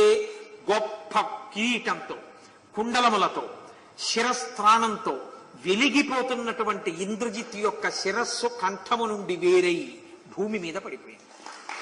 ఇంద్రజిత్తు మరణించాడు. దేవతలు, గంధర్వులు, ఋషులు, మహర్షులు అందరూ పెద్ద పండగే చేసుకున్నారు. ఎంత సంతోషపడిపోయారో ఇంద్రజిత్ మరణంతో. ఇప్పుడు అంతటి గొప్ప యోధుడే, అంతటి భక్తి తత్పరుడే లక్ష్మణస్వామి ఈ మాట అనచ్చా బాణప్రయోగం చేస్తూ. రాముడు ఎంత ధర్మాత్ముడో లక్ష్మణుడికి తెలుసు. కానీ లోకం రామచంద్రమూర్తి మీద కొన్ని అపవాదులు వేసింది. అవేవి? ధర్మాత్మ, రాముడు ధర్మం తప్పాడు అన్నారు. ఎక్కడ ధర్మం తప్పాడు అంటే, చెట్టు చాటు నుంచి వాలి మీద బాణం వేశాడు, అందుకని ధర్మం తప్పాడు అన్నారు. ధర్మం రాముడు తప్పలేదు అని మరొక గొప్ప రుజువు ఏమిటంటే, రాముడు ధర్మం తప్పి ఉంటే ఈ బాణం ఇంద్రజిత్తుని కొట్టదు. రాముడు ఎన్నడూ ధర్మం తప్పని వాడు కాబట్టే ఆఖరికి లక్ష్మణస్వామి బ్రహ్మాస్త్ర ప్రయోగం చేస్తానన్నా కంటికి కనపడని వాణ్ణి చంపవద్దు అన్న ధర్మాత్ముడు కాబట్టే ఇంద్రజిత్ నిగ్రహింపబడ్డాడు. అటువంటి ధర్మాత్ముడు రామచంద్రమూర్తి నిరూపించింది ఈ శ్లోకం. సత్యసంధశ్చ, రాముడెన్నడూ అబద్ధము తెలియనివాడు, కానీ రాముడు అబద్ధం ఆడాడన్నారు. ఎక్కడ ఆడాడన్నారు? అయోధ్యకాండలో పట్టాభిషేకం జరగకుండా రామచంద్రమూర్తి అరణ్యవాసానికి బయలుదేరి వెళ్ళిపోతున్న సమయంలో అంతఃపురంలోంచి బయటికి వచ్చినటువంటి దశరథ మహారాజు గారు ఉత్తరీయం జారి పడిపోయి ఉండగా రామచంద్రమూర్తి కూర్చున్నటువంటి రథాన్ని తోలుతున్నటువంటి సుమంత్రుణ్ణి రథాన్ని ఆపు ఆపు తీసుకువెళ్లొద్దు అని పెద్దగా అరుపులు అరుస్తుంటే రథస్థితుడైనటువంటి రామచంద్రమూర్తి రథాన్ని ఇక్కడ ఆపకుండా నువ్వు నడుపు నడుపు అంటుంటే ప్రభు అయిన దశరథ మహారాజు గారు రేపు తిరిగి వచ్చిన తరువాత నేను ఆపు అన్నప్పుడు రథాన్ని ఎందుకు ఆపలేదు అని నన్ను దశరథుడు అడిగితే నేనేం చెప్పను అని రాముడిని అడిగితే రాముడు నేను ఆపద్దు అన్నాను కాబట్టి రథాన్ని అరణ్యానికి తీసుకెళ్లిపోయి తిరిగి వచ్చిన తరువాత రథచక్ర సవ్వడిలో నీవన్న మాట నాకు వినపడలేదని చెప్పి అన్నాడు. అబద్ధం చెప్పడం ఒకటి చెప్పించడం ఒకటి కాదు కాబట్టి రాముడు అసత్యం ఆడాడన్నాడు. రాముడి రథాన్ని ఆ రోజున ఆపి ఉంటే కౌసల్యామాత దశరథుడు వచ్చి రామచంద్రమూర్తిని గట్టిగా పట్టుకుంటే తిరిగి అరణ్యానికి వెళ్ళలేనటువంటి స్థితిని కల్పిస్తే తండ్రి అసత్యమునందు పడిపోయి పొందవలసినటువంటి ప్రయోజనాన్ని పొందకుండా పోతాడు. కాబట్టి తండ్రిని సత్యమునందు నిలబెట్టడం అనేటటువంటి పెద్ద ధర్మాన్ని ఆవిష్కరించడం కోసం ఒక చిన్న అనృతాన్ని ఆడిస్తే దోషం లేదు కాబట్టి పెద్ద ధర్మాన్ని నిలబెట్టడానికి చిన్ని అధర్మం చేసి తప్పని శాస్త్రం అందో. కొడుకు తండ్రి మరణశయ్య మీద ఉండి సంధ్యావందనం చెయ్యలేకపోతే తండ్రి పేరు మీద సంధ్యావందనం చేసి తాను ప్రాయశ్చిత్తంతో వేలదాటాక సంధ్యావందనం చెయ్యొచ్చు.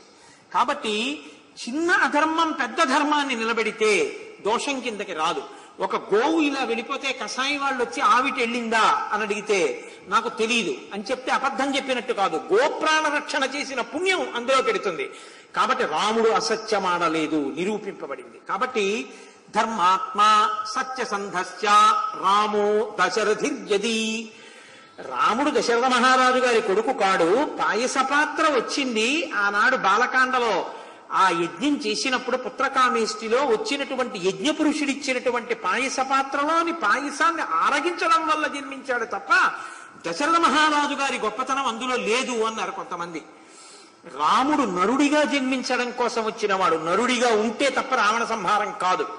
కాబట్టి నరుడిగా వచ్చాడు. కాబట్టి నరుడిగా జన్మించాలంటే దశరథ మహారాజు గారి తేజస్సు కౌసల్యా సుమిత్రా కైకేయులలోకి ప్రవేశిస్తే తప్ప ఆవిష్కారము నర ఉత్పత్తి జరగదు.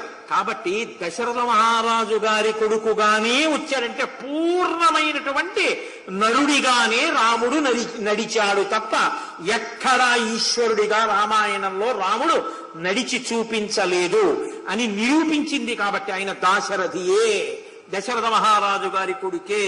అందుకే ఆయన్ని దాశరథి కరుణాపయోనిధి అంటే పొంగిపోతారని నిరూపించినటువంటి శ్లోకము కనుక ధర్మాత్మ సత్యసంధశ్చ రామో దశరథిర్యది పౌరుషేచ.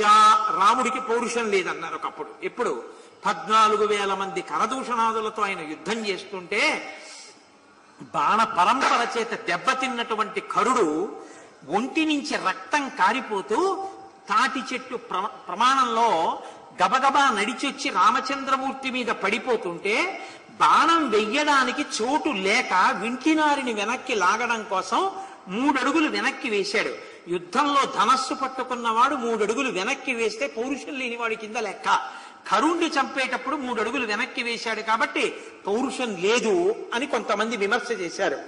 కానీ తన ఎదురుగుండా నిలబడినటువంటి వాణ్ణి సంహరించడానికి వింటినారిని ఆ కర్ణాంతము లాగడానికి కావలసినంత వ్యవధానము లేని కారణం చేత అటువంటి స్థితిని కల్పించుకోవడం కోసం ఒక యోధుడు 3 అడుగులు వెనక్కి వేస్తే అది అపసర్పణమవుతుంది తప్ప అది ఎప్పుడూ ధర్మాతిక్రమణము కాదు, అది పౌరుషము లేకపోవడము కాదు అని మనకి శాస్త్రాలు చెప్తున్నాయి. కాబట్టి పౌరుషేచ రాముడు ఆనాడు చేసినది తప్పు కాదది అపసర్పణమే తప్ప రాముడు 3 అడుగులు భీరువై వెనక్కి వేయలేదు అని ఈ శ్లోకము నిరూపించింది.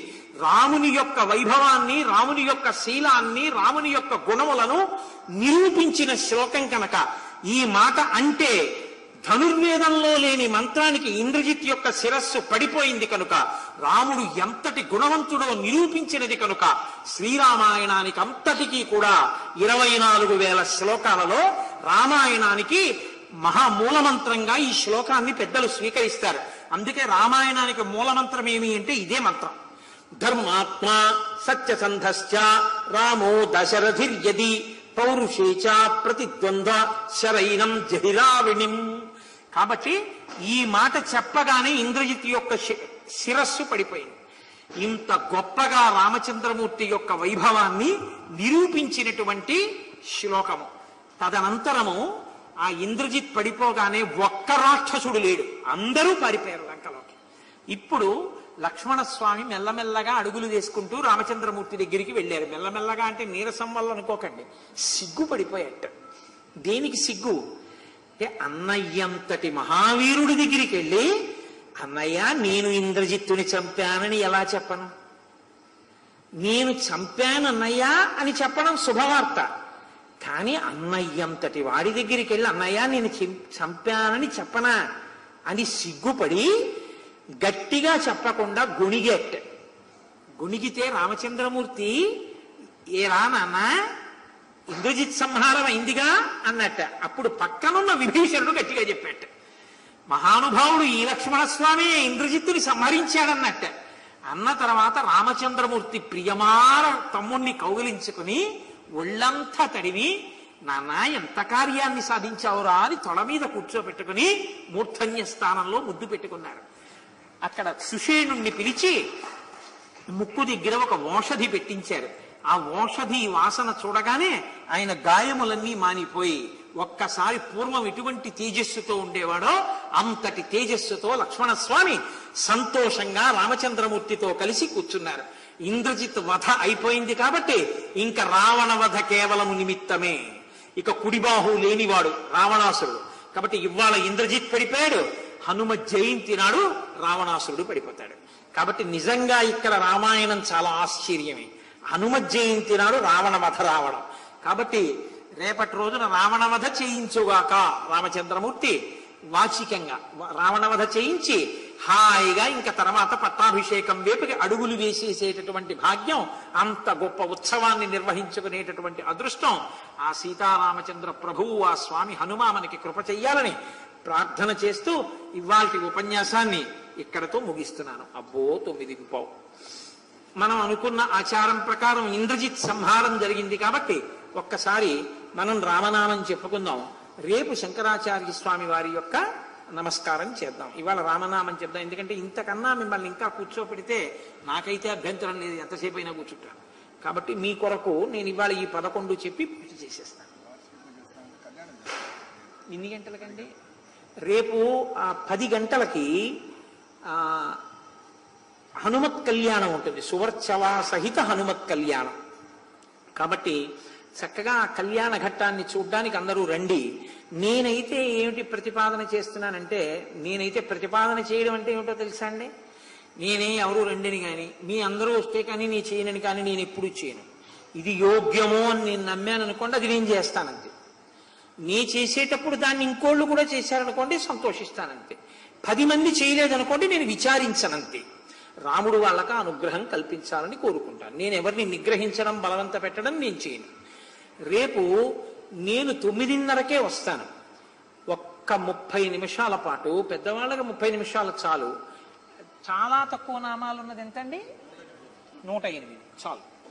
108 నామాలు ఉన్న కాగితాన్ని తీసుకుని పైకి అంటూ, అంతకన్నా హనుమ సంతోషానికి ఏం కావాలండి? ఎత్ర ఎత్ర రఘునాథ కీర్తనం తత్ర తత్ర కృతమస్తకాంజలిం బాష్పవారి పరిపూర్ణలోచనం మారుతిం నమత రాక్షసాంతకం. ఎవరికి ఏది ప్రీతో అది చేయడం ఆయన జన్మదినం నాడు ఇవ్వగలిగినటువంటి గొప్ప కానుక కదా. పుట్టినరోజు నాడు దిక్కుమాల సినిమా టికెట్లు తీసుకొచ్చి ఇచ్చారనుకోండి, రామాయణం అంటే ఇష్టం ఉన్న ఆయనకి ఏమిటి దానివల్ల సంతోషం, ఇంకోళ్ళకి ఇచ్చి నువ్వు వెళ్ళరారా అంటాడు. మీరు రామాయణం మీద ఒక అద్భుత వ్యాఖ్యానాన్ని పట్టుకొచ్చి ఇచ్చారనుకోండి, ఆయన ఎంతో ప్రీతి చెంది కళ్ళకద్దుకుని నా అదృష్టం పుట్టినరోజు నాడు వచ్చిందంటాడు. ఎవరికి ఏది ఇష్టమో అది ఇవ్వాలి. హనుమకి పుట్టినరోజు నాడు మీరు ఏమి ఇస్తారు? హనుమకి పుట్టినరోజు నాడు మీరు రామనామం రాస్తే ఆయన పొంగిపోతారు. అబ్బా ఇక్కడ రామనామం రాశారని పరవశించిపోతారు. అందరికీ హనుమత్ కటాక్షం కావాలి అనుకుంటే ఏం చేయాలంటే ఆ రోజున రామనామం రాయించాలి. కాబట్టి మనందరం రేపు ఏం చేద్దామంటే 9:30 నుంచి 10 గంటల వరకు చక్కగా నేను చెప్పను, రేపు ఎవరికన్నా మైక్ ఇస్తాను. మీలో ఎప్పుడు నేనే మైకాసురుళ్లాగా, కాబట్టి ఎవరికో ఒకరికి ఇస్తాను. మీరు వేదిక మీద కూర్చుని శ్రీరామ అంటూ శ్రీ ఎంతసేపు రాస్తారో అంతసేపు శ్రీకారం. శ్రీ రామ అని పిల్లలు ఆ అని దిద్దుతారే, అలా 108 పర్యాయములు మైక్ దగ్గర కూర్చున్న ఆయన అంటూ కాస్త మెల్లగా అంటూ రాసేవాడితో రాయిద్దాం. ఆయన అంటుంటే మనందరం కూడా ఇంకేమి మాట్లాడద్దు 108 నామాలు అయ్యే వరకు. శ్రీరామ శ్రీరామ అంటూ 108 మాటలు అన్ని కంఠాలు శ్రీరామ అంటాయి. వాచిక కైంకర్యం. శ్రీరామ తలుచుకుంటాయి, మానసిక కైంకర్యం. శ్రీరామ నోటితో అంటాయి, కైక కైంకర్యం. 3 రకాలుగా రేపు హనుమత్ ప్రీతికి రామ కైంకర్యం. అది కదండి, దానికి కదండి సంతోషిస్తారు. ఇప్పుడు ఇవన్నీ తీసుకెళ్లి ఓ బుట్టలో వేసి అప్పుడు కూర్చుని చక్కగా హనుమత్ కళ్యాణ దర్శనం. అప్పుడు ఆయన ప్రీతి పొంది స్వీకరిస్తాడు మీ దగ్గర. వీళ్ళు రామనామం రాసిన వాళ్ళని. మీరు రామనామం మానేసి ఏది చేసినా హనుమ స్వీకరిస్తారని మీరు అనుకోవద్దు. ఎందుకో తెలుసా అండి? నీకేమిటి అధికారం చెప్పడానికి అని అడగచ్చు. పెద్దలైన వారందరూ పరాశర సంహిత అంతా అది చెప్పింది. మీరు తెల్లవారితే చెప్పట్లా, ఎత్ర ఎత్ర రఘునాథ కీర్తనం తత్ర తత్ర కృతమస్తకాంజలిం. హనుమని స్తోత్రం చేస్తే హనుమ రారు. మీరు రామనామం చెప్పారనుకోండి ఆయన వచ్చేస్తారు. అది కూడా ఎలా వస్తారో తెలుసా? కృతమస్తకాంజలిం, ఇలా తలంచుకుని బాష్పవారి పరిపూర్ణలోచనం, ఆనందంతో కన్నుల నీరు కారుస్తూ అలా నించుంటారట, పొంగిపోతారట. మనందరం శ్రీరామ అంటూ రాస్తున్నాం అనుకోండి, వచ్చేస్తారంతే, వచ్చి నించుంటారు. అప్పుడు హనుమత్ కళ్యాణం జరిగిందనుకోండి, వీళ్ళు ముందు నా స్వామి నామం చెప్పి వచ్చారని పీటల మీద కూర్చొని కళ్యాణం చేసుకుంటారు. అప్పుడు మనకి భాగ్యం కదా. అందుకని 9:30కి నేను వస్తాను, మీరు వస్తే మంచిది అంటాను.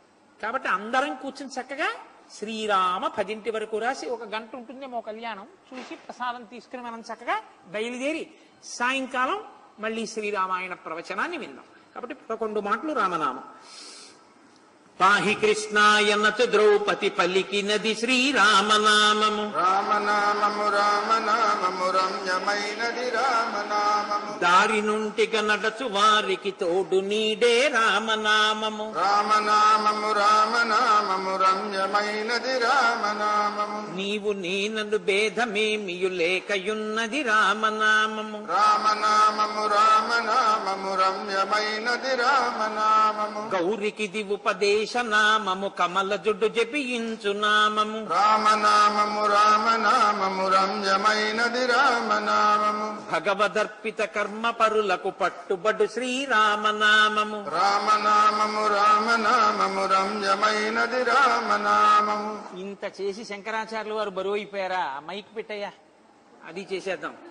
రావణానుజ హృదయ పంకజ రాచకీరము రామనామము. రామనామము రామనామము రమ్యమైనది రామనామము. వేదవాక్య ప్రమాణములచే అలరుచున్నది రామనామము. రామనామము రామనామము రమ్యమైనది రామనామము. నాదమే బ్రహ్మాండమంతయు ఆవరించిన రామనామము. రామనామము రామనామము రమ్యమైనది రామనామము. శాంతిగా ప్రార్థించు వారికి సౌఖ్యమైనది రామనామము. రామనామము రామనామము రమ్యమైనది రామనామము. ఆత్మశుద్ధిని కన్న వారికి అధిక మధురము రామనామము. రామనామము రామనామము రమ్యమైనది రామనామము. తల్లి వలి రక్షించు సుజనుల నెల్లకాలము రామనామము. రామనామము రామనామము రమ్యమైనది రామనామము. మంగళాశాసన పరైః పదాచార్య పురోగమైః సర్వైశ్చ పూర్వైరాచార్యైః సత్కృతాయాస్తు మంగళం. మంగళం కోసలేంద్రాయ మహనీయ గుణాత్మనే చక్రవర్తి తనూజాయ సర్వభౌమాయ మంగళం. ఉమాకాంతాయ కాంతాయ కామితార్థప్రదాయినే శ్రీగిరీశాయ దేవాయ మలినాథాయ మంగళం. కరచరణ కృతం వా కర్మవాక్కాయజం వా శ్రవణమైనజం వా మానసం వాపరాధం విహితం వా సర్వమేత్తక్షమస్వ. శివ శివ కరుణాబ్ధే శ్రీ మహాదేవ శంభో. సర్వం శ్రీ ఉమామహేశ్వర పరబ్రహ్మార్పణమస్తు. స్వస్తి.